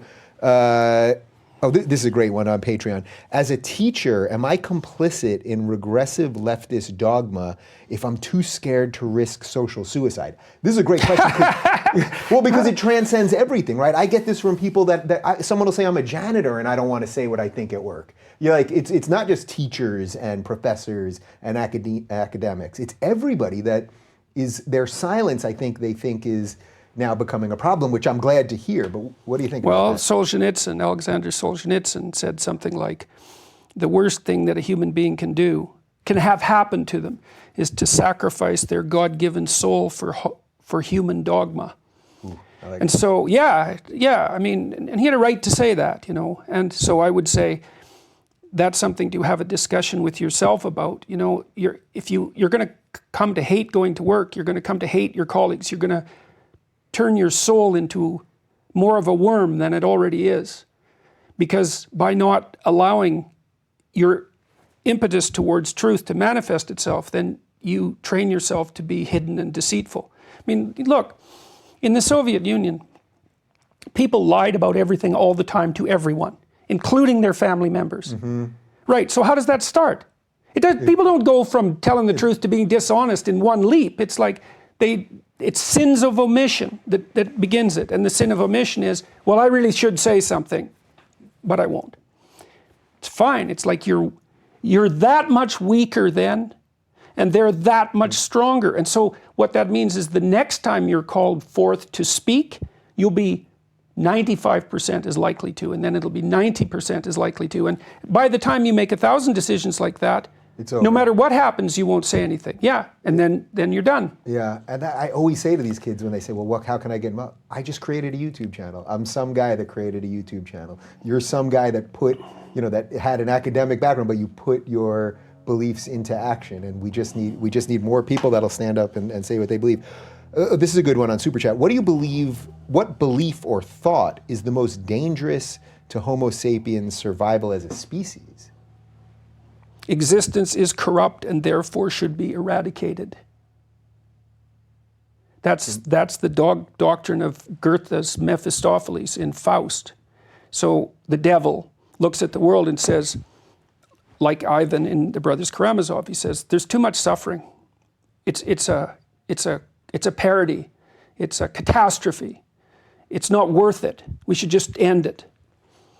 That's the most dangerous thought, partly because you can make a very strong case for it. Is there an end to this regressivism and the Antifa movement, or will they continue to destroy free speech and free thought with no boundaries? I suspect you wouldn't do what you do if you thought it was just going to end poorly. Well, the likelihood that things will end poorly is always higher than the likelihood that they will end well, because there's a billion ways for things to end poorly and like 2 ways for them to go well. Right. So I would say it's up in the air. is a personal one that kind of makes some sense in the scheme of all this. What do you think about all the absurd internet memes about you, roughly speaking? Like when you see all this stuff, like. Well, I think we got the answer with your immediate laugh, right? Well, yes, it's absurd. It's which is also one of the memes because apparently I'm supposed to say absurd. Yeah, absurd. They spelled it correctly, A-B-Z. Yeah. And so I have a few characteristic speech habits apparently, which people like to make fun of, but that's fine with me. You know, it's good. It's good for people to have a laugh, and it's done playfully as far as I'm concerned. Yeah. And I look at all of this, you know, in a pretty detached way. I wouldn't say it's going to my head at all. You know, to me, it's just like, it's literally surreal. I don't know what to make of it. So it's funny. My father looks at the memes all the time and laughs. It's like, my kids laugh about it, so it's funny. All right, this is an interesting one because it links back to another interview that I did. David Horowitz mentioned that Trump could actually enforce a sort of fairness policy in place for public universities and make them balance out leftists with an equal amount of conservative professors. Do you view this basically as a solution because the leftist ideology is taking over our universities? I mean, that as part at least seems self-evident to me, that ideology has just taken root there. And they've done studies, right? It's something like 90% of the professors identify with the left. Or yeah, well, and in the humanities, it's more than that. Yeah. I don't know if the universities can be salvaged in their present form. There's too many catastrophes besetting them simultaneously. Student debt load, administrative overhead, this cult-like behavior on the part of the humanities, which is the core of the universities, because if the humanities go, the universities go. Mm-hmm. And then this technological revolution that's making information much more freely available. Like, that's a lot of challenges. Mm-hmm. It's too many as far as I'm concerned. I suspect that the universities are going to radically alter in the next 10 years. Now, that's not much of a prediction because everything is going to radically alter in the next 10 years. But no, I don't think that you can enforce something like that, because what'll happen is it sounds simple to do that, but it's not. It's really, really, really complicated. Yeah. First of all, people would have to cooperate, and they won't. So, you know, just because you make an adjustment at the top doesn't mean that the wheels necessarily turn in the direction you're trying to make them turn. Right, and it would also be using identity politics to solve identity politics. If you said, well, we have to have 50% conservative thinkers, even though I would prefer more of a diversity of thought, you'd be using their logic. Well, right, and how do you measure, and how conservative is conservative enough? And no, it's not tenable. Okay. This is interesting. I just wanted to ask how clean Dr. Peterson's room is, and also to say thanks for everything you've done. They've never encountered such a powerful fighter for truth and decency and bravery. I think that's an interesting question. How clean is your room? Well, at the moment, it could use some ordering, I'll tell you, but I do believe, as I've said in many of my lectures, that your local circumstances reflect your state of mind. And part of the reason my room is somewhat chaotic now, there's two. We did a fair number of renovations and got to my room in terms of ordering it last. Yeah. But also, I can't keep up. And so it's evident when you walk into my room because there's piles of things that need to be sorted out in too many places. Mm-hmm. And I'm acutely aware of that. But there are times when there are so many things demanding your attention that it's actually not possible to either figure out what to attend to properly. Just how do you make a hierarchy out of it? Yeah. And like, I have no idea how many public speaking engagements to engage in. You know, I have no idea. I've got way more invitations than I know what to do with. Right. And I don't like saying no to people, but it's taxing, the traveling, and it's expensive. And anyways, it's not that clean, right. And it needs to be cleaned up. Sometimes a pile does pile up. Okay. Patreon, why do you think it's important to conceive of motivational states / drives as subpersonalities rather than as cognitive circuits? What are the upstream and downstream consequences of this characterization that are so significant? That's a heavy one. Oh, well, the reason they're personalities is because they're alive. And alive things have a personality. And so the subparts of you are also alive. You know, if we ablated a part of your brain, a big part, say, there'd still be your personality. it would be a lower resolution you. Right. And then we took more off, it'd be a lower resolution you. But unless you were dead, there would still be something that was a personality. And the personality is not only how you think about the world, it's how you perceive the world. And so, for example, if you're hungry, a motivational state, then the world manifests itself to you as a place to obtain food. And that's driven by the hypothalamic circuit. And it's a unidimensional personality. It has a goal, it has a way of looking at the world, it has arguments at its disposal and rationales, it has the capacity to suppress other competitors. It's a live thing, and it's much more accurate, it's a better metaphor, because if you're hungry, there are behaviors that are primed. They're not driven exactly, although there's a drive-like element to that as the motivation increases. We're not deterministic machines in that sense. So we're not driven precisely, because driven implies determinism. But we're very good and flexible at making our way through a complex environment. Your hunger has thoughts, it has emotions, it has a viewpoint, it has arguments, it has everything a personality has, except that it's like a cyclops, mythologically speaking. It's got one eye, right? It's looking one way. Yeah. But if you get that thing revved up enough, like it dominates. That's why often motivational states in old societies were gods, like Mars, the god of war. It's like that could overtake you. And why was it a god? Well, because it wasn't just in you, it wasn't just in me, it was in everyone all the time, and even in animals.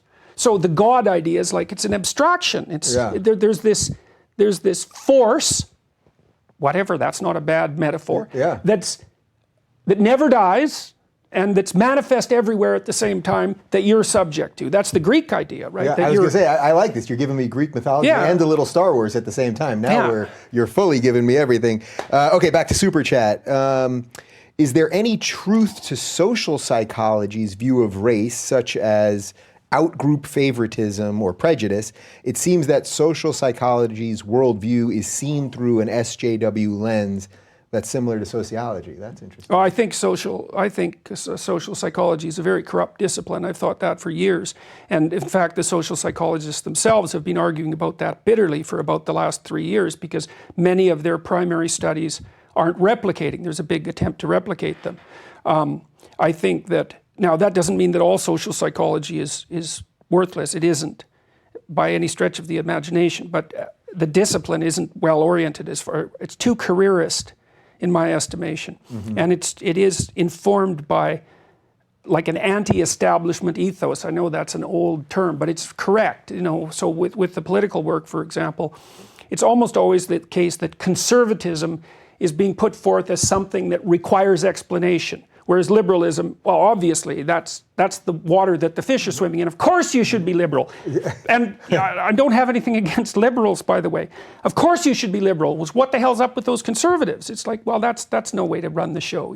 It's not from a scientific perspective. It's like you should first of all make the presupposition that, thinking biologically, that these are both, they're valid modes of being. They're being expressed differently for different purposes. And that's how I look at it. Yeah, and that's what we're losing now, which is why everyone loves to just demonize the hell out of everybody, because we're not even viewing the opposite opinion as something that could remotely be legit. Well, the thing that's interesting about conservatives, say, by and large, is they're good at running organizations. They're good at algorithmic implementation. And you need people like that, man, because someone's got to do that. And it's necessary, it's duty. That's conservatives are what would you say? They're impelled by duty to a tremendous degree. And duty is do what you should do. Now, and if you're an entrepreneur, you need a bunch of people around like that because they make your business work. You think of the ideas. So you're the liberal because the liberals are more creative, technically speaking. They're higher in openness. So they make better entrepreneurs. But they can't, without that conscientiousness, they can't implement. And so there's this tension, which is why we have this political tension between, let's call it originality and innovation, and structure and stability. Well, obviously there's a tension there, but innovation without implementation is just fantasy. And implementation without innovation falls behind. So you have to have a dialogue to get one working with the other. You have to. I love that. That's exactly what I'm trying to do here. Maybe you need the idea guy to have the other guy who can actually make some things happen. We sort of touched on this, but I think it's an interesting question. Can I be Christian and not believe in... Uh-oh, the question's just changed on me. I lost it there. Sorry. The basic question was, can I be Christian and not believe in the myths? And believe in sort of learned wisdom instead. It depends on what you mean by believe. It's not like believing something is one thing. It's a bunch of things. And the existentialists, for example, were the first to point out that perhaps the best marker of belief is action. Because you act out things, and you may not even be aware of why you act them out. You just act them out. You imitated them. You're socialized, so you're reflecting a pattern that everyone taught you. The question is, where did that pattern come from?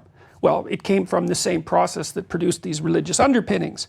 You reflect those in your behavior. So modern Western people say, well, I'm not Christian anymore. It's like, well, yes, you are.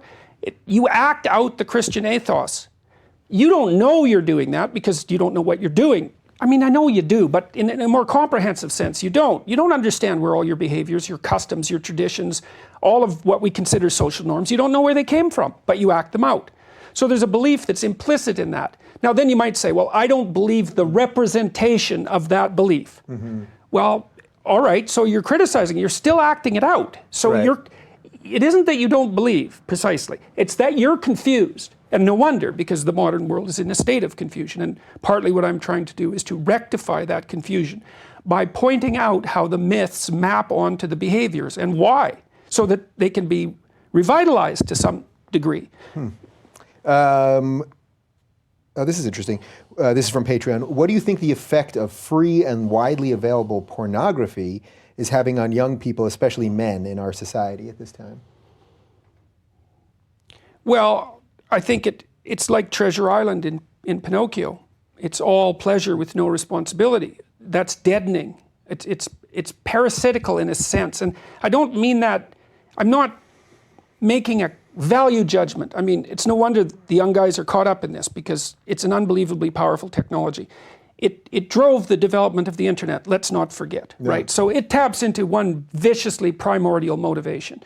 And so these guys are being blasted by what biologists call superstimuli all the time. So imagine that there's a biological stimulus that has an effect on you, and then you can magnify it.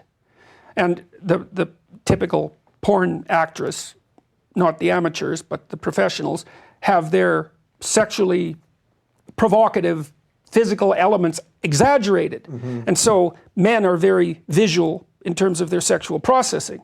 And so, you know, the guys are pulled into it, and they're pulled into it also by curiosity. But I think that ethically it's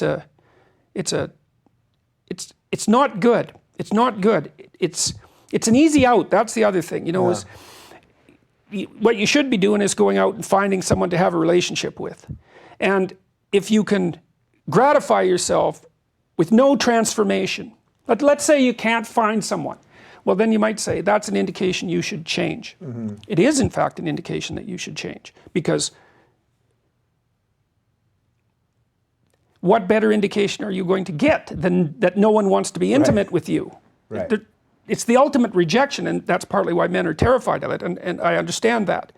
And I also understand the MGTOW guys, you know, who are just recommending that men don't enter into long-term permanent relationships with women. I understand where they're coming from, although I called them pathetic weasels a while back.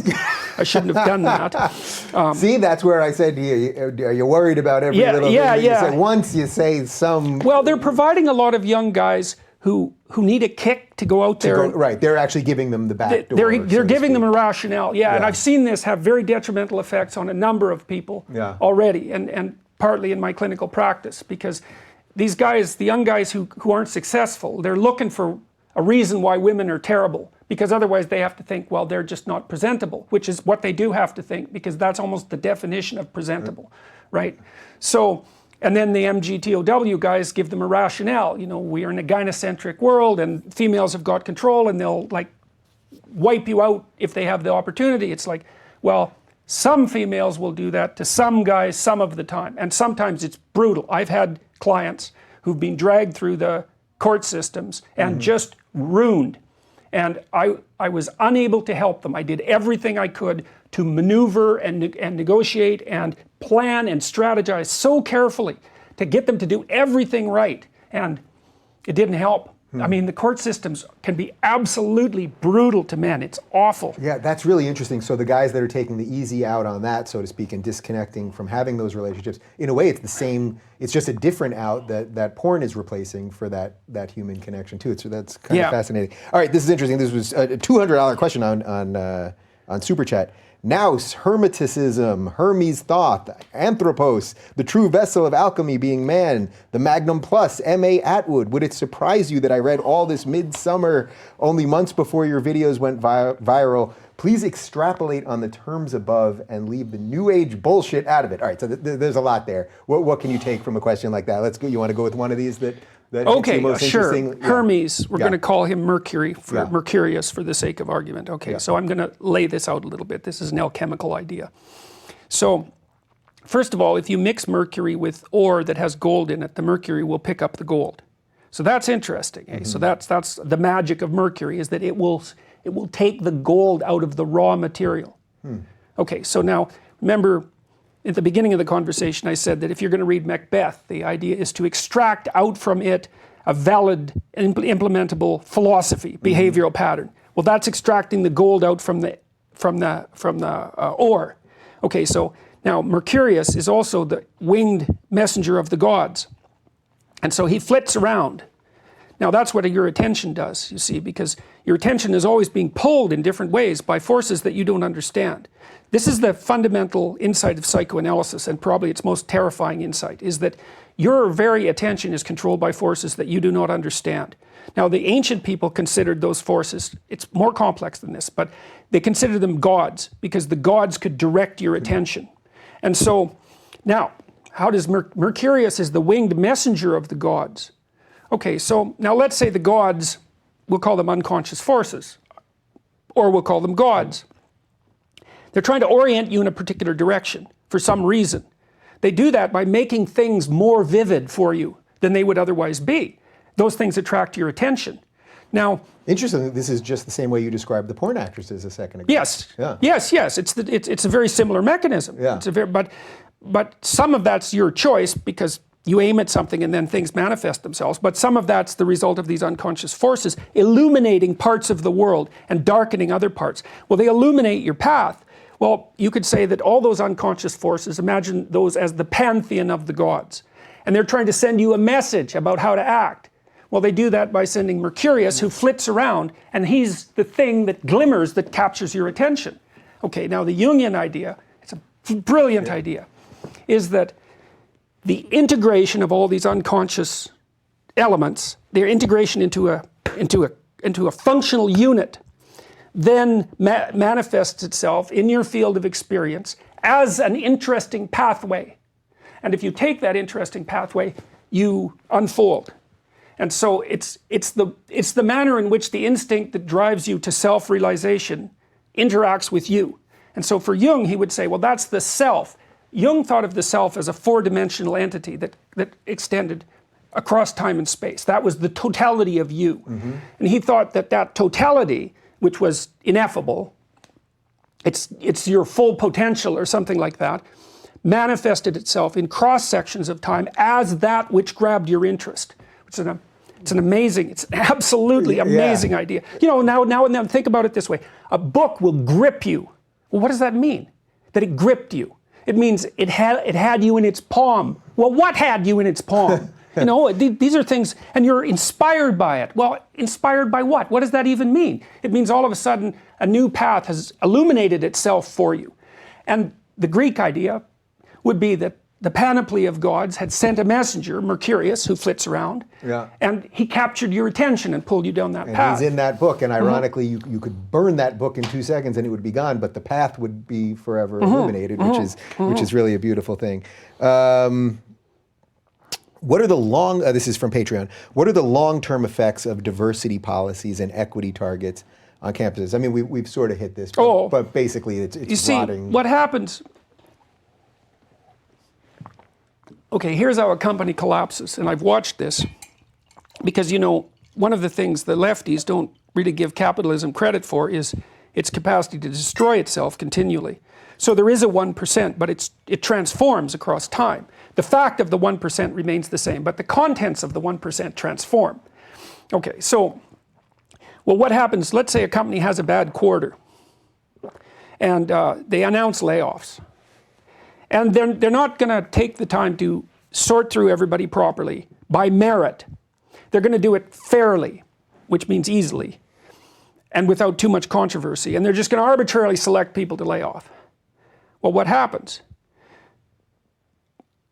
In most institutions, a small proportion of the people do the vast majority of the genuine work. That's a law called Price's law.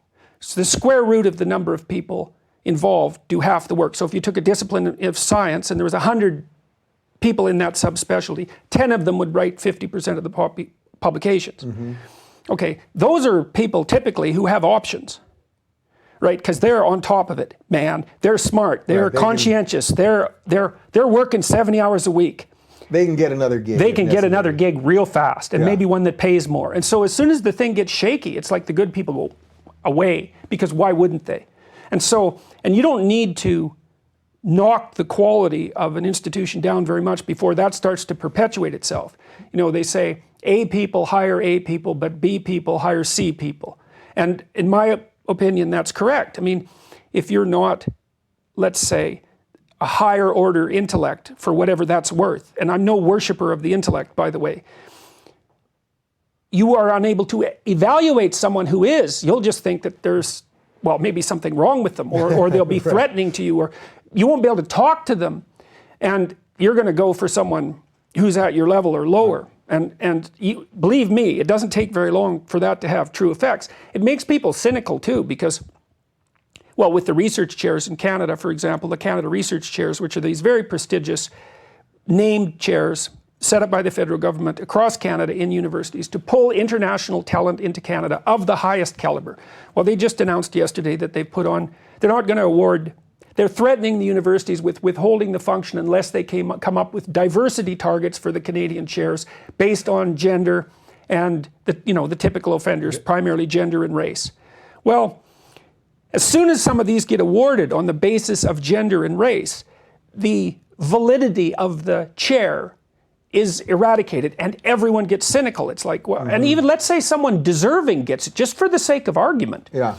Well, everyone's still thinking, okay, you know, A, why did you get that position? And B, if the plum positions are awarded on dimensions that have nothing to do with merit, then I'm an idiot for acting meritoriously, because it's difficult. You know, it's not, and the other thing that's so funny is that the federal government, for example, is they're treating these chairs like they're rewards for good behavior, right? So everybody should have access to those rewards. But that isn't how they should be conceptualized. They should be conceptualized as, okay, well, we found a productive person, and we're going to set it up to extract every cent of value we can out of that person before they die, right? For the benefit of society. It's like, we want you to work yourself to death, and here's some money, you know, thank you. It's not, well, everyone deserves a chance. That isn't it. It's the productivity that counts, not the consumption. It's the productivity that counts.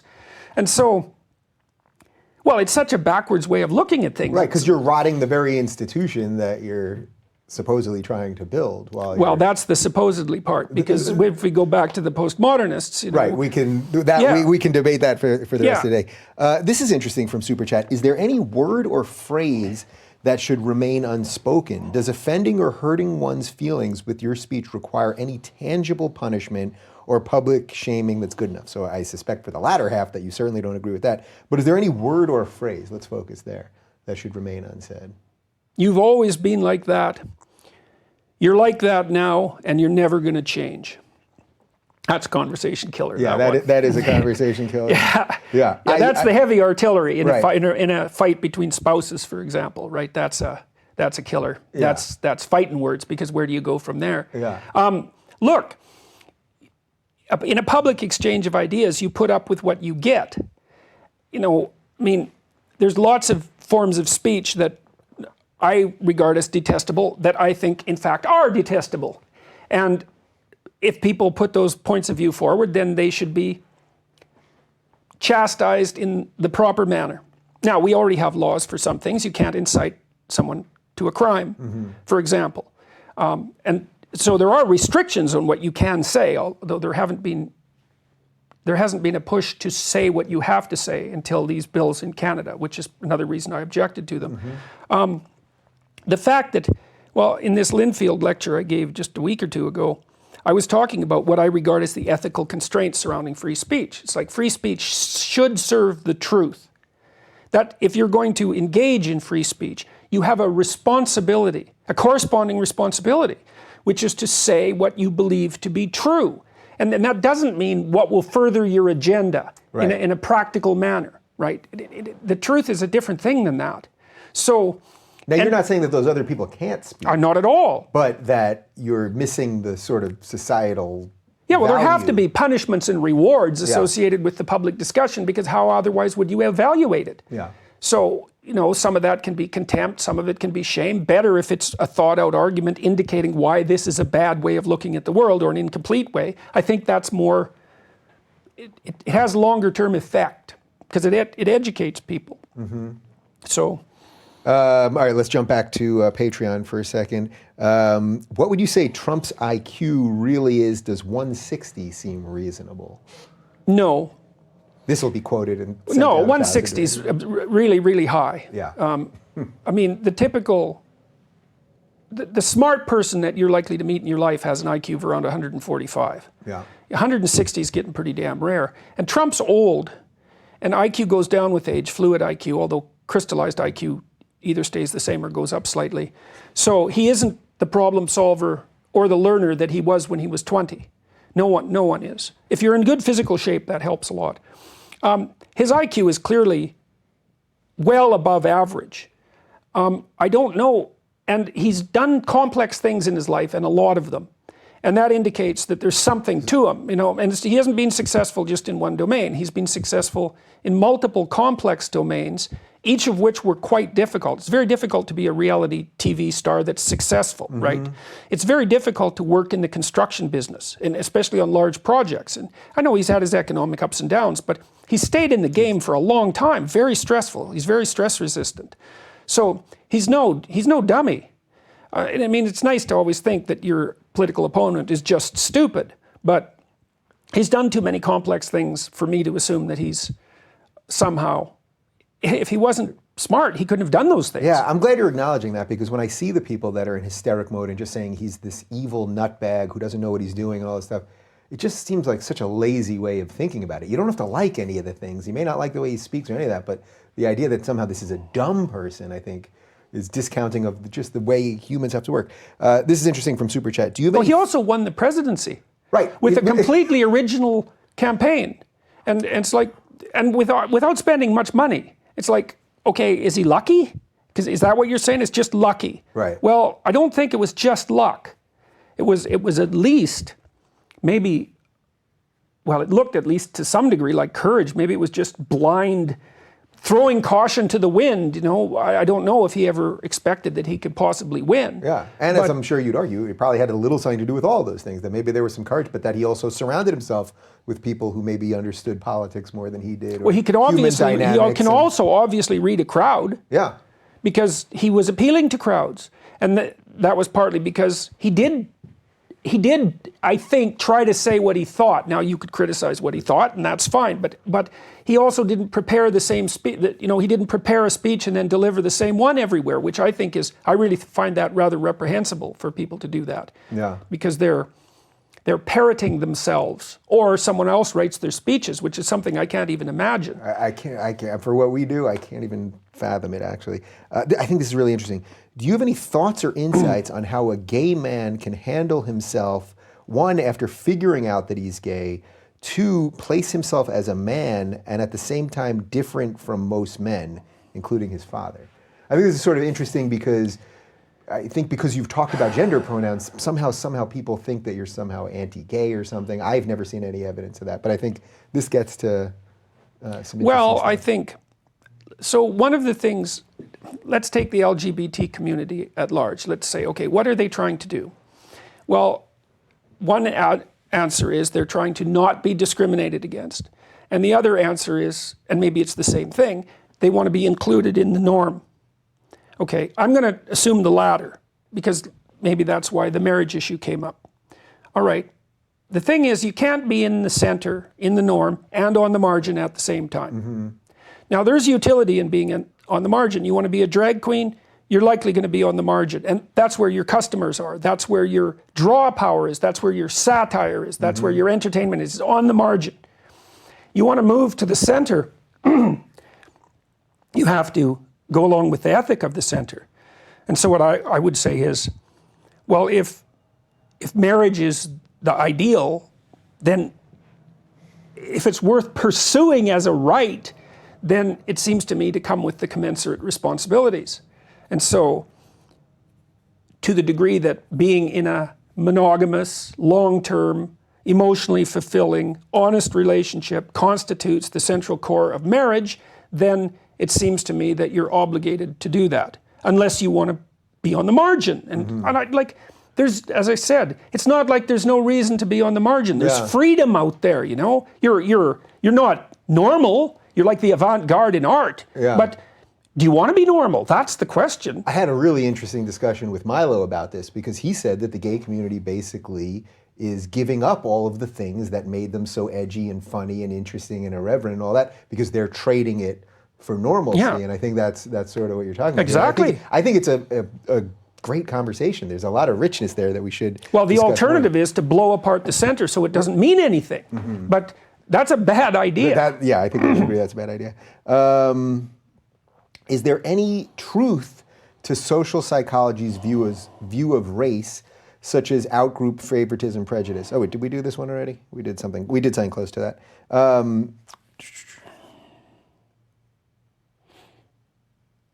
I mean, there is truth in in-group, go for a second.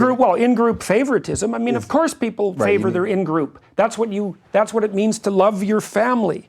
And you can't love everyone equally, you know. I mean, you can respond to another person as if they're valuable in a personal encounter.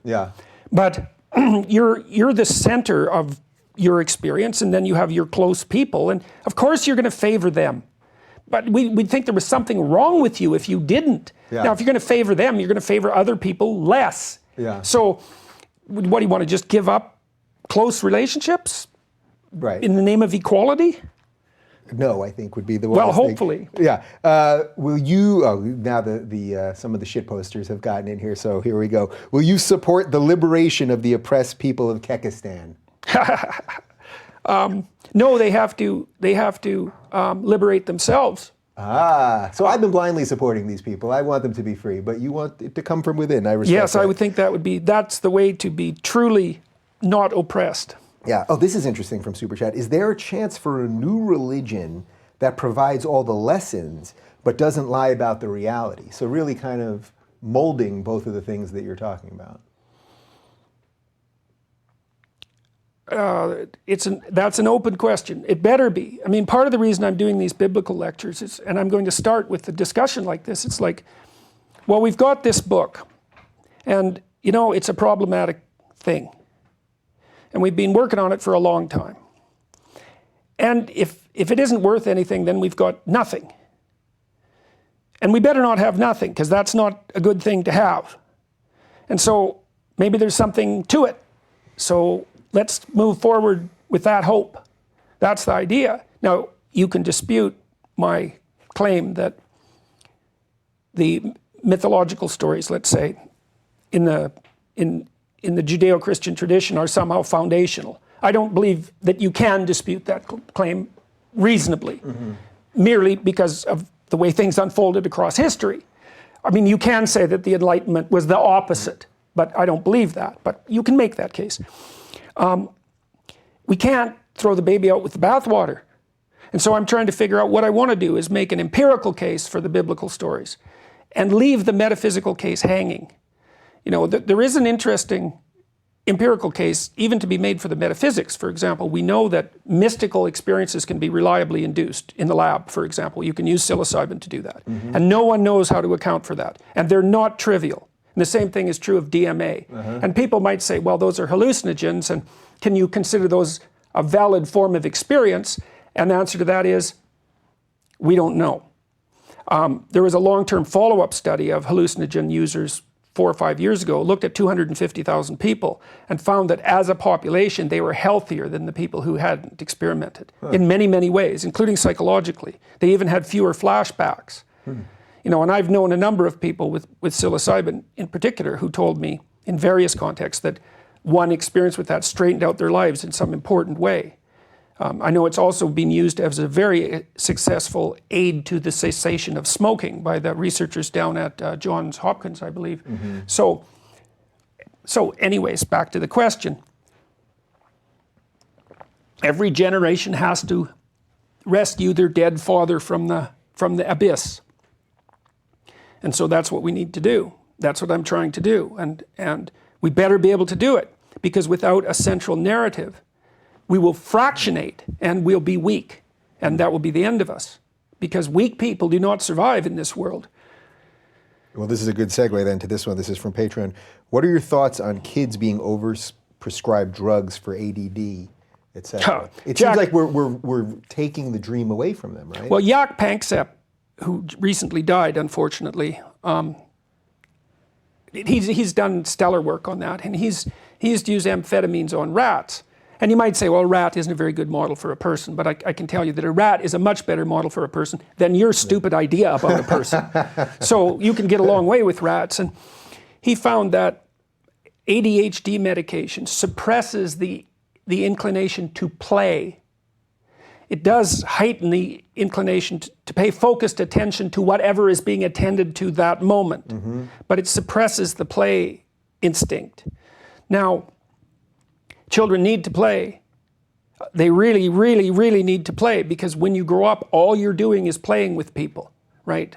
And so if you don't learn that really at a young age, and if you don't become super proficient in it, you're just not in a good place. The fact that so many boys need ADHD medication is a much more serious indictment of the education system than it is an indication of the prevalence of ADHD in the general population. There was also a large-scale study done in Quebec just a few years ago showing that there were no long-term positive effects of using amphetamines on kids. Really? Yeah. Yeah, I mean, I need to do more on that topic in general. I really like this question. This is Super Chat. Could technological or physical exit, say through living off-grid, be a strategy for those who see the troubles facing the West? Can it complement the quote-unquote voice of truth speakers today in society, or does it leave them and our values more vulnerable? The basic premise being, if people just said enough of this nonsense and just kind of got off, would that ultimately be good, or does that leave the few of us, people like you that are out there doing this, does that just leave us exposed and hanging? And well, I think that it seems to me that there's great danger in centralized systems, and we've centralized some of our systems. You know that old adage, too big to fail? It's exactly wrong, right? Because what it is so big, it has to fail. That's the story of the Tower of Babel, by the way. It's so big it had to fail, right? Everything fractionated and went its own way. That's what happens when things get too big. Maybe that's what's happening to the EEC, right? Because there has to be, once something is too big, you have no relationship between the bottom where you are and the top. So it's like God has disappeared in some sense. You've got who has allegiance to the EEC? Well, no one. It's like abstract workings of some sky demon, that's distant. Yeah. And there's no identity. There's no way to be there. And there's a way to be with national identity, at least to some degree. No, wait a second. I lost track of the question. What was... so basically, getting off grid. Oh, yes. Yeah. It's reasonable, I think, for people to try to move away from vast centralized systems, at least to some degree. It's interesting to me what Tesla is doing with the batteries and the solar power, because a system that isn't so centralized has fewer single points of failure, and we could really use that. A distributed power system would be a nice thing as far as I'm concerned. So I think there's some utility in trying to make yourself not too dependent on too much centralized provision. If you want to go live by yourself off the grid, like there's some people whose temperament inclines them to do that. They're usually introverted and disagreeable. So they're not touchy-feely types. Right. And they don't want a lot of social contact. And so, more power to you as far as I'm concerned. Maybe you're right. Yeah. I don't know. Well, for the purpose of this, we're going to stay on the grid. All right, so guys, here's what we're going to do. Jordan's going to stick around. He has to leave here in 4 minutes. We're going to do a final piece of this as a one more thing for Patreon subscribers only. Then you're free to wander the universe. How does that feel? Sounds How does that good. sound good? Okay, thank you guys for watching. This was a pleasure. I like doing these things live. I think the energy was great, and I thank Dr. Peterson, of course. And if you are a member on Patreon, you'll catch this next segment. Should be up, I think, by the end of today. All right, bye-bye.